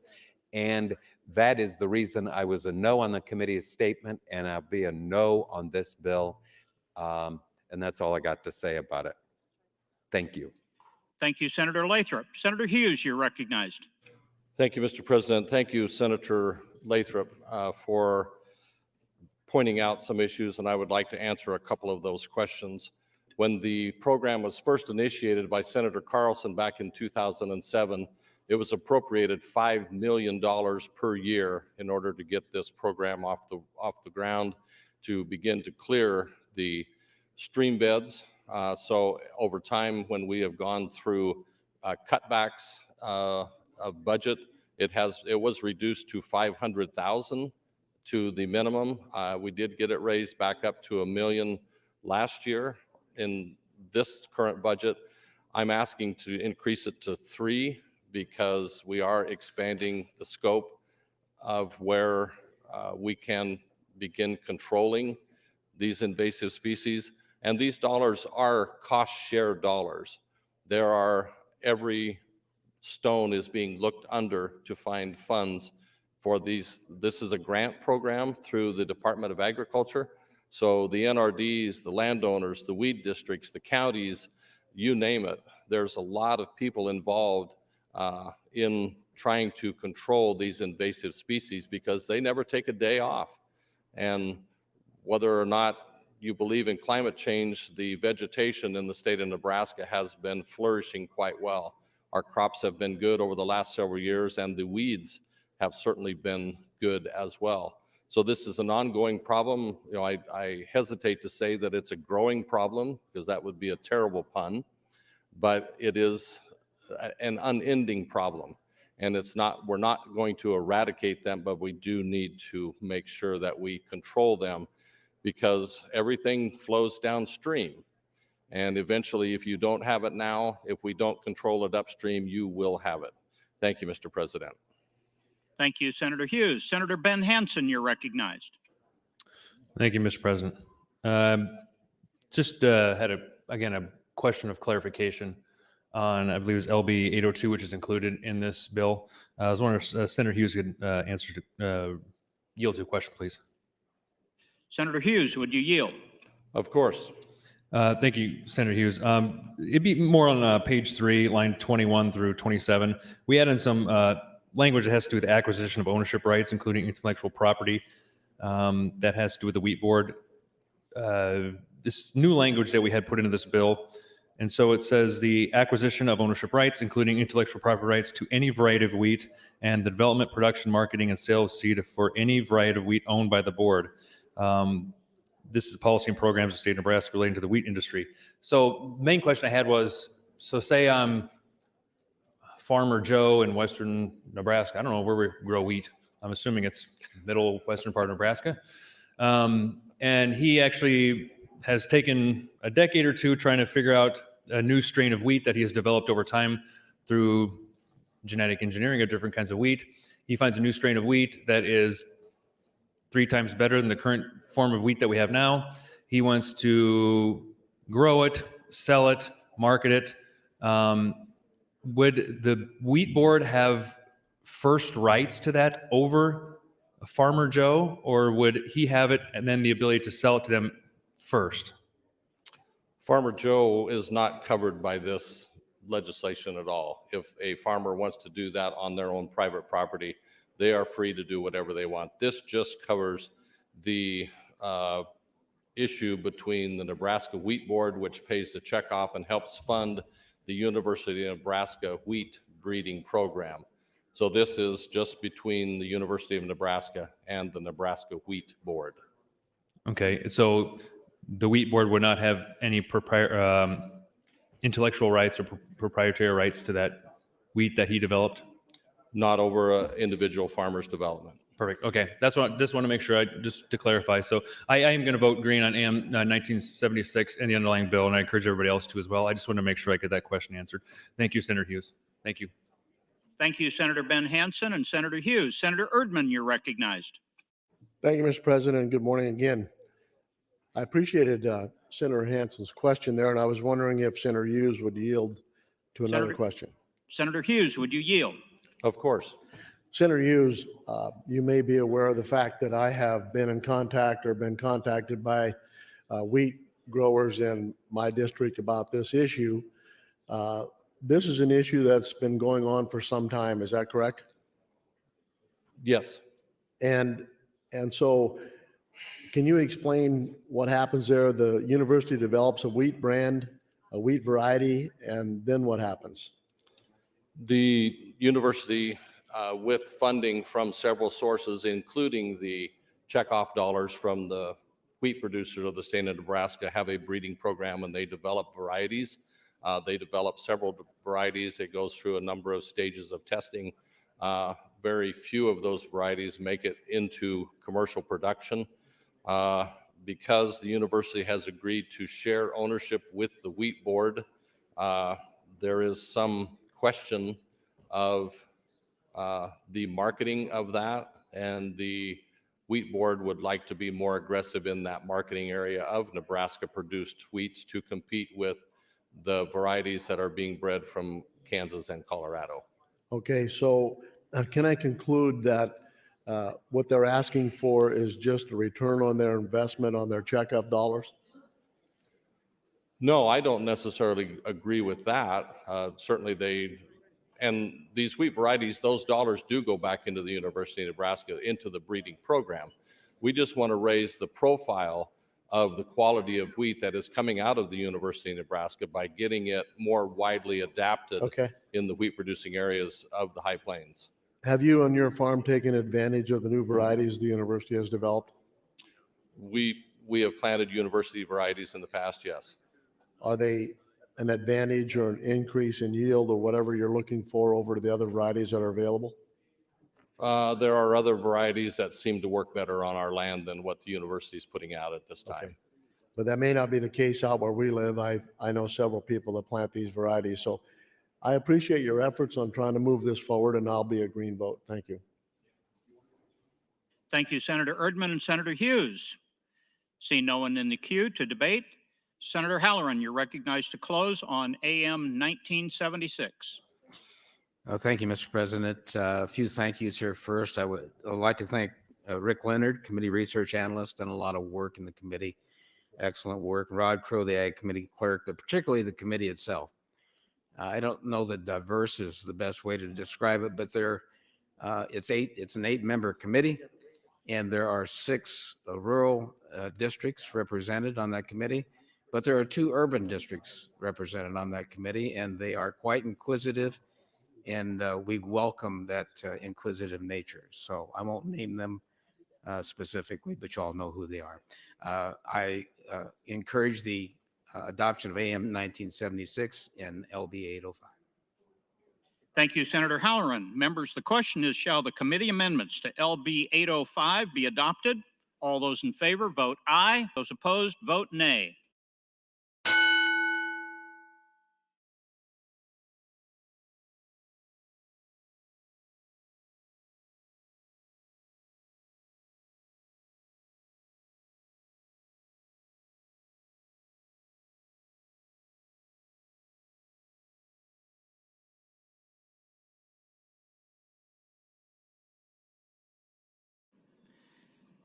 Have all voted that wish?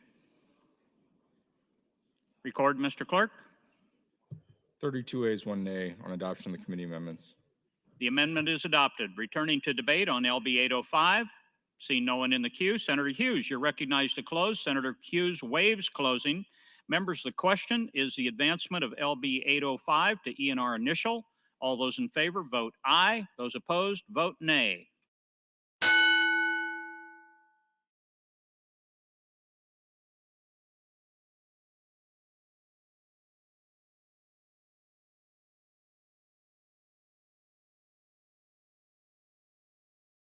Have all voted that wish?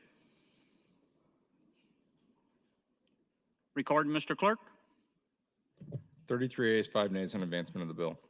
The bill advances. Mr. Clerk, for items. No items this time, Mr. President. Returning to general file. Next bill. Mr. President, Legislative Bill 896, introduced by Senator Lathrop, is a bill for enactment relating to the Nebraska Treatment and Corrections Act. Changes provisions relating to structured programming, defines terms, requires program evaluations, harmonized provisions, and repeals the original section. The bill was read for the first time on January 7th of this year and referred to the Judiciary Committee. That committee placed the bill on general file with committee amendments, Mr. President. Thank you, Mr. Clerk. Senator Lathrop, you're recognized to open on LB 896. Very well. Thank you, Mr. President and colleagues. Good morning once again. LB 896, as introduced, would require the Nebraska Department of Correctional Services and the Nebraska Division of Parole Supervision to contract with an independent contractor or academic institution to evaluate the quality of programs funded by these departments on a regular basis. It requires that the results of these evaluations be provided to the departments as well as the Office of Inspector General of Corrections. Some of these provisions are impacted by the committee amendment, which I'll introduce momentarily. This bill is the result of events that began in 2014 when the legislature's Department of Correctional Services Special Investigative Committee, which I chaired, made recommendations to improve the state's correctional system. One of these recommendations was that all mental health professionals providing services to inmates use evidence-based therapy models which include an evaluation component to track the effectiveness of the interventions. In response to this, in 2015, Senator Mello introduced and the legislature passed LB 605, which contained the current language found in statute at 83-182.01, requiring the department to evaluate the quality of programs funded by the department. Within that statute, it provides that the department may contract for service with an independent contractor or academic institution if there's funding available. The evaluation component of this bill was supported by the department at the time. In 2021, the Office of Inspector General's annual report, the OIG reported that they have requested copies of all NDCS evaluations of programs completed to meet this requirement since the law was enacted in 2015. To date, the department has only partially complied with this request, providing one report on 3 of its programs in 2016. In the OIG's report, the department acknowledged they had more work to do in order to fully comply with the statute. LB 896, as amended by the committee amendment, will ensure that the department is able to conduct high-quality evaluations of their programs. It would require the agency to contract with an academic institution to evaluate their programs, and it would ensure we appropriate funds for these evaluations. Additionally, the bill includes additional purposes for these evaluations, requiring that they address the availability of programs throughout the correctional system, the ability to deliver the programs in a timely manner, the therapeutic environment in which such programs are delivered, and include a rating of the effectiveness of each program and the cost-benefit analysis of each program if applicable. It would prioritize the evaluation of clinical programs and require that they be evaluated every 3 years, while the evaluation of non-clinical treatment programs and other structured programs would be conducted on a regular basis. LB 896 will assist the Department of Corrections in providing quality, evidence-based programs to incarcerated individuals and help ensure that our tax dollars are going to effective programming that improves public safety and achieves the goals it is intended to achieve. LB 896 had no opposition at the committee hearing. I'd like to thank Speaker Hilgers for selecting LB 896 as a speaker priority, and I would urge your adoption of the committee amendment that I'll explain in a moment. Thank you.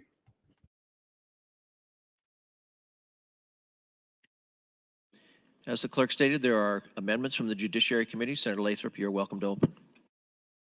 Thank you, Mr. President. Colleagues, AM 1930, I'll next introduce AM 1930. LB 896 was heard by the Judiciary Committee on January 27 of this year and was advanced on an 8-0 vote, with AM 1930 also on an 8-0 vote. AM 1930 is a white copy amendment that makes 3 changes to the original version of LB 896. The first change is striking sections 2 and 3 of the original bill, which removes the division of parole supervision from the bill. The second change is striking the phrase independent contractor in section 1 of the original bill and requiring the Department of Correctional Services to contract with an academic institution. The last change is adding treatment in the non-clinical program description to harmonize it with other sections. I would encourage your adoption of committee amendment AM 1930, as well as the underlying bill LB 896. And I may take a moment just to put this in less formal terms. When we send people to the Department of Corrections and we expect them to be rehabilitated, the biggest part of that comes from what we call programming. So you may have a substance abuse disorder, which is the most common problem people go into the department with. And this bill it could be sex offender treatment. There are a number of clinical programs that people receive when they're incarcerated, and they must take as a condition of being parole eligible. These programs need to be evaluated to ensure a number of things. One, are we using the best practices and evidence-based programs? Two, are we being faithful to the program or the model that we use? And the third is, do people have access to these? There are several institutions, nearly a dozen of them across the state, operated by the Department of Corrections, and there are some people housed in certain facilities that can't get to or don't have access to at that facility particular programs. So this is intended to fund a study to help us determine whether our programs are evidence-based, whether we're faithful, whether they're doing what we expect them to do, and are they available in a timely manner to the inmate population. The committee has heard much about programming over the years. In the Judiciary Committee, this garnered an 8-0 vote on the amendment and the bill, because this is a very important part of the corrections process that needs an evaluation. And with that, I would encourage your support of the amendment as well as the underlying bill. Thank you. Thank you, Senator Lathrop. Debate is now open on the amendment 1930 and LB 896. Senator Erdman, you are recognized. Thank you, Mr. President. Senator Lathrop, I listened to your opening and then I listened to the amendment. I have a question about what you stated in your amendment, if you would yield. Senator Lathrop, will you yield? I'd be happy to. Okay, Senator Lathrop, in your amendment discussion, you said that the correctional agency or department would be required to contract with a higher education group. Is that correct? That's true. Who, in your opinion, would that be? The group at UNO. Okay, so we're going to require those people to have a contract or enter into a contract with UNO? That's it. Is there That would another- be my expectation. It's not, Okay. it doesn't say UNO, but it is, they have looked at it, they have provided input, and they've suggested that they can do it for much less, like half, nearly half of what's in the fiscal note currently. Okay, are they the only ones that could do such a thing?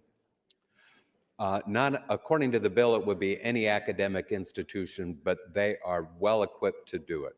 Okay, so you're not specifically designating it to UNO, you're saying any higher education group could actually do it if they wanted to try and put in a bid? Would that be correct? Yes. Okay, thank you. Thank you, Senator Lathrop. Senator Erdman, seeing no one left in the queue, Senator Lathrop, you are welcome to close on AM 1930. Senator Lathrop waves close. The question before the body is the adoption of AM 1930 to LB 896. Those in favor vote aye. Opposed, nay.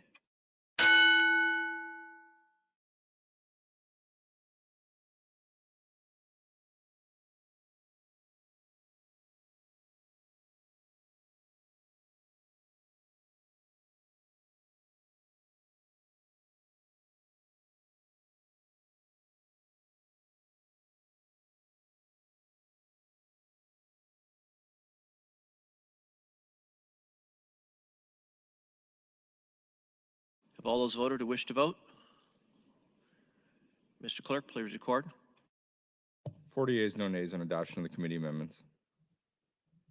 The amendment is adopted. We'll proceed to LB 896. Senator Lathrop, you're welcome to close on 896. Just briefly, I want to thank the committee council, my LA, Sean, as well as the Inspector General's office, who helped us put this bill together, worked with UNO to try to tighten it up and make sure that we are actually addressing the thing the committee most has concern with, which is the effectiveness and the availability of programming at the department. And with that, I would encourage your continued support of LB 896. Thank you. Thank you, Senator Lathrop. Seeing no one in the queue, question before the body is the adoption of LB 896. All in favor vote aye. Opposed, nay.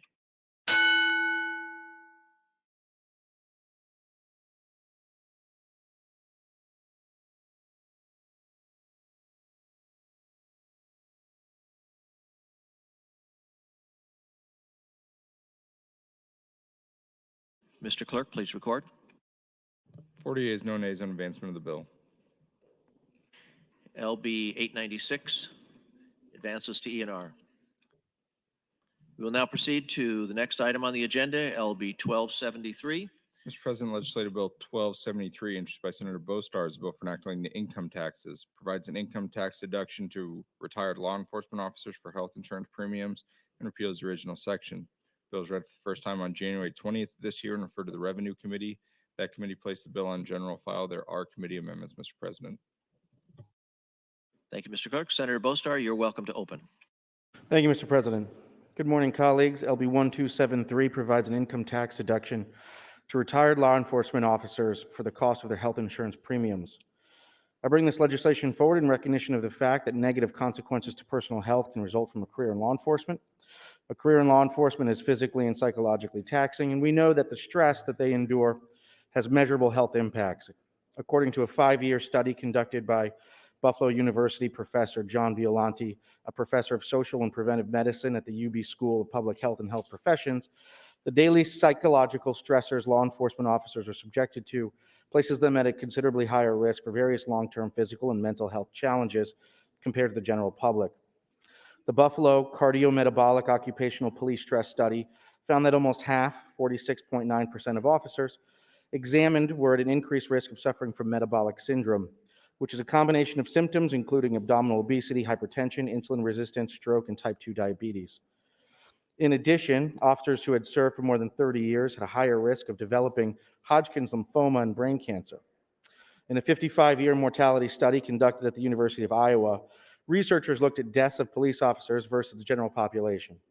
A significantly higher percentage of officers died from every cause of death than the percentage of the United States general population in the same age groups. Officer deaths from all malignant neoplasms or cancer combined were significantly higher than deaths in the general population. Likewise, deaths from all diseases of the circulatory system were also significantly higher than deaths in the general population. 46% of officers died of cardiovascular disease, with 35% dying of said disease by age 60. A career in law enforcement increases your risk of various health problems.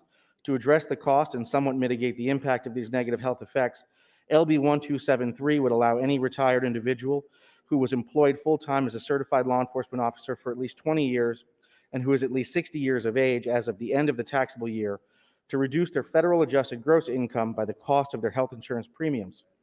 These premiums would have had to have been paid by the retired law enforcement officer during the taxable year to the extent that such premiums were not already deducted in determining the individual's federal adjusted gross income. This deduction, offsetting the cost of health insurance premiums for retired law enforcement officers, is an acknowledgement that their careers subjected them to a likely increase in various adverse health impacts and expenses. LB 1273 was advanced unanimously from the Revenue Committee and received no opposition testimony. I would encourage you to vote yes on LB 1273. Thank you, Senator Bostar. As the clerk identified, we have a committee amendment. Senator Lindstrom, you're welcome to open.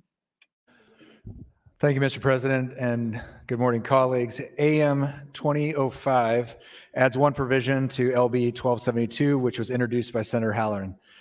This provision of LB 1272 would increase the tuition waiver of law enforcement officers from 30% to 100% of resident tuition at a college in Nebraska. Funny enough, back in 2016, I had passed this bill, LB 906, and this is just an updated version to that bill. Section 81-2603 contains the provision of receiving a tuition waiver as a law enforcement officer. Under Section 81-1401, a law enforcement officer is defined as any person who has successfully completed an entry-level law enforcement certification and who works as an officer for more than 100 hours per year. According to the fiscal note, the university would see an increased cost of approximately $15,000 per year, the state college system $16,000 per year, and one community college $2,500 per year. There were 6 to 7 groups that came in as proponents. There were no opponents, 0 neutral testifiers. The committee voted 8-0 to vote this bill out and attach it to 1273. So I'd encourage your adoption of AM 2005 to LB 1273. Thank you, Mr. President. Thank you, Senator Lindstrom. Mr. Clerk, for announcement. Mr. President, the Judiciary Committee would meet in exec session on the north balcony now. Judiciary North Balcony now. Thank you. Debate is now open on AM 2005 and LB 1273. Senator Halloran, you are recognized. Thank you, Mr. President. I'd like to thank the Revenue Committee and Senator Bostar for allowing this LB 1272, my bill, to be part of 1273 through this amendment. The recruitment and retention challenge of law enforcement agencies across Nebraska, particularly in rural areas, is very real. Even in the larger cities, class sizes of new recruits are substantially lower than they were a few years ago. The pandemic and the negative rhetoric against law enforcement officers is taking its toll, and qualified men and women are not signing up to be police officers in the state and will assist with our recruitment and retention problems. AM 2005 provides a 100% tuition waiver instead of the current 30% waiver for law enforcement officers who are attending community college, state universities, or state colleges. This complete tuition waiver will incentivize law enforcement officers to continue their education, thereby ensuring the most professional law enforcement workforce in our state. With that, I would encourage the adoption of AM 2005 to LB 1273. Thank you. Thank you, Senator Halloran. See no one left in the queue. Senator Lindstrom waves close on AM 2005. The question before the body is the adoption of AM 2005 to LB 1273. Those in favor vote aye. Those opposed, nay.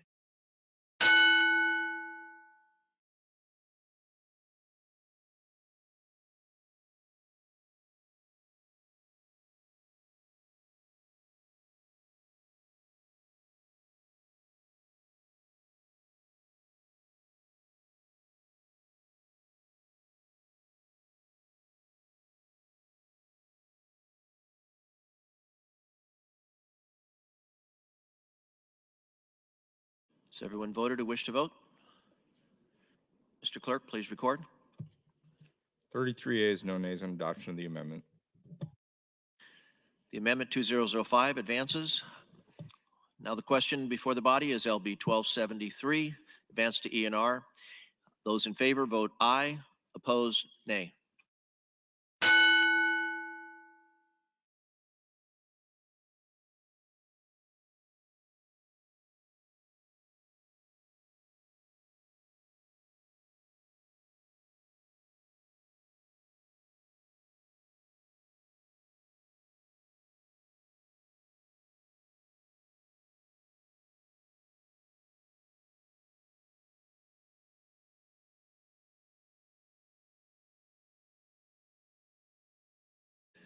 Has everyone voted wish to vote? Mr. Clerk, please record. 41 ayes, no nays on advancement of the bill, Mr. President. LB 1273 advances. Move to the next item on the agenda, LB 1273A. Senator Bostar, you're welcome. Oh, Mr. Clerk. Mr. President, Legislative Bill 1273A, introduced by Senator Bostar, is a bill for an act relating to appropriations. Appropriates funds to aid in the carrying out of provisions of Legislative Bill 1273. Bill was read for the first time on January 25th of this year and placed on general file. Senator Bostar, you're welcome to open. Thank you, Mr. President. This is the A bill for the corresponding LB 1273. It would create a revenue reduction to general funds amounting to $166,000. And with that, I would encourage you to support 1273A. Debate is now open on 1273A. See no one in the queue. Senator Bostar waves close. The question before the body is the adoption of LB 1273A to ENR initial. Those in favor vote aye. Opposed, nay.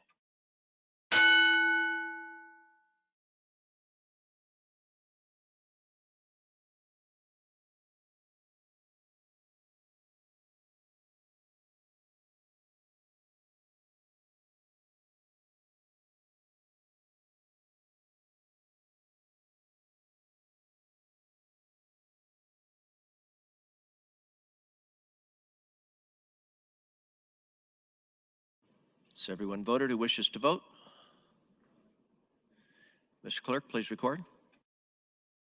36 ayes, no nays on advancement of the bill. LB 1273A advances. Moving on to the next item on the agenda, LB 917. Mr. Clerk. Mr. President, Legislative Bill 917, introduced by Senator Wayne, is a bill for enacting into revenue and taxation, provides an income tax deduction for certain wages paid to individuals convicted of a felony, and repeals the original section.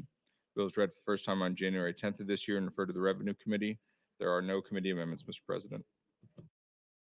Thank you, Senator Wayne. You're welcome to open. Thank you, Mr. President. Colleagues, this is a very simple bill. Probably consent calendar material came out 8-0 of the Revenue Committee.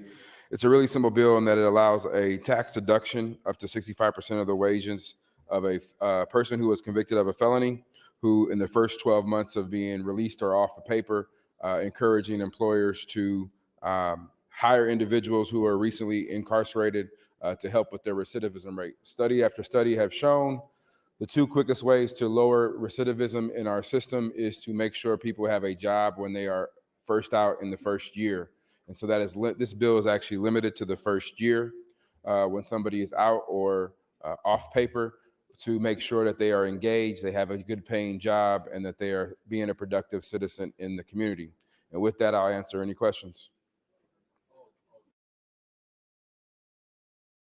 Thank you, Senator Wayne. Debate is now open on LB 917.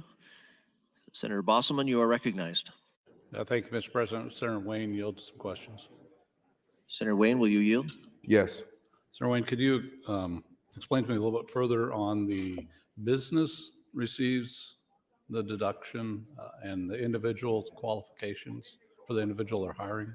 Yeah, the individual receives a deduction. What I am going to do is have more conversations from general to select. It might be easier to do a tax credit. That's what businesses are familiar with.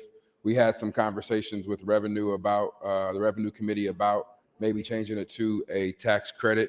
But as the session starts moving, we were going to get it out on the floor and work on it from general to select. But for the bill originally called for a deduction, but Senator Linehan and others said it, from a business standpoint, it probably makes more sense to do a credit because that's what the businesses are familiar with.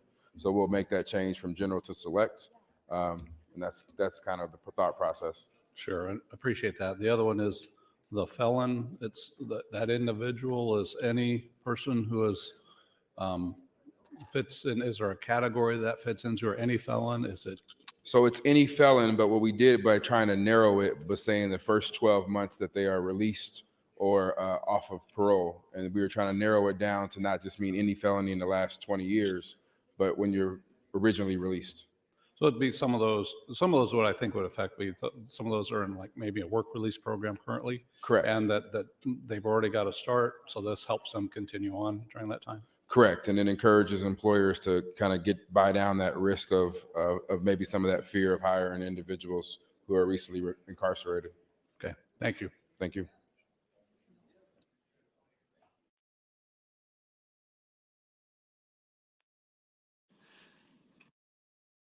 Thank you, Senator Bosselman. Seeing no one else in the queue, Senator Wayne, you recognize to close. Thank you, Mr. President. Again, we are going to have an amendment on select file that'll change the deduction to a credit. Again, talking to individuals on revenue, we try to get it out to make sure it was on the floor due to scheduling, but it's not going to change a whole lot of the intent of the bill. But from the business community, they're used to dealing with credits, and so we're going to make it easier for them to deal with the credit. And with that, I would ask you to vote green on 917. And I believe this is one of the ways that we can, and by the way, everybody supported this bill. There was no opposition. Since the hearing, we've had more support for this type of bill to encourage individuals who are recently incarcerated and released to get jobs. So thank you, Mr. President. And I'll encourage you to vote green. Thank you, Senator Wayne. Question before the body is the advancement of LB 917 to ENR initial. All those in favor vote aye. All those opposed vote nay.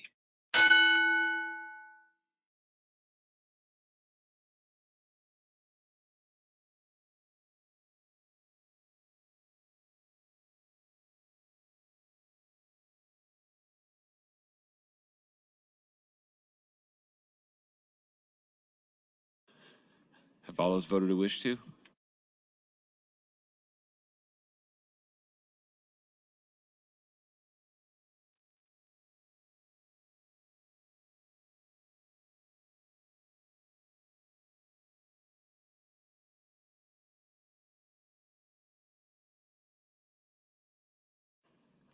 Please record, Mr. Clerk. 38 ayes, 1 nay on advancement of the bill.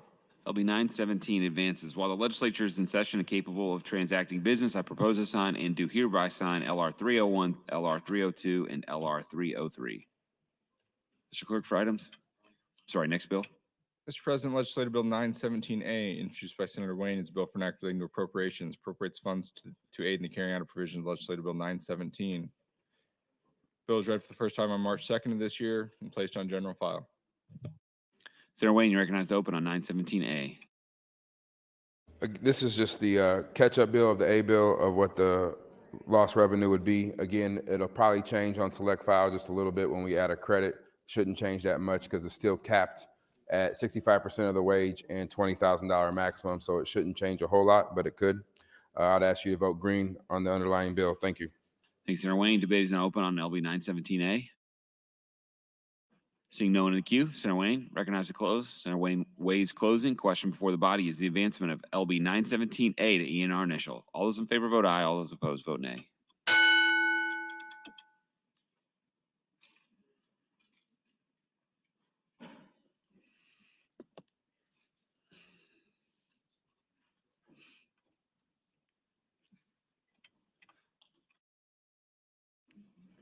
Have all those voted who wish to?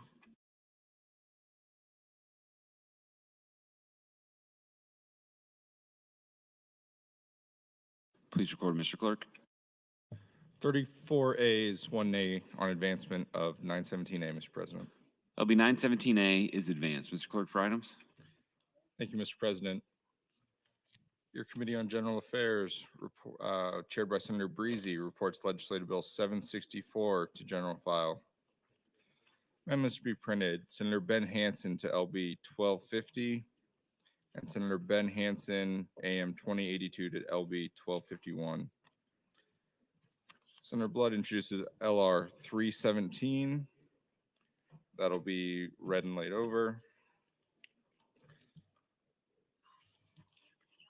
Your Committee on Enrollment and Review reports Legislative Bill 741, 780, 283 CA, 998, 769, 864, and 1065, some having enrollment and review amendments.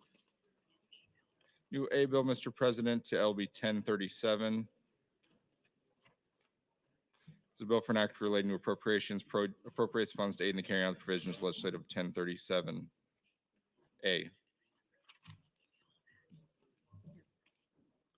Name adds: Senator Matt Hansen to LB 707, Senator Sanders to LB 752, Senator Jacobson to LB 825 and 1065, Senator Vargas to 1112 and 1193, Senator Brandt to LR 284. Health and Human Services will hold an executive session following their hearing today. Health and Human Services exec session following their hearing. Finally, Mr. President, Senator Vargas would move to adjourn the body until Tuesday, March 8th at 10 o'clock a.m. Colleagues, for the motion, all those in favor say aye. Opposed say nay. We are adjourned.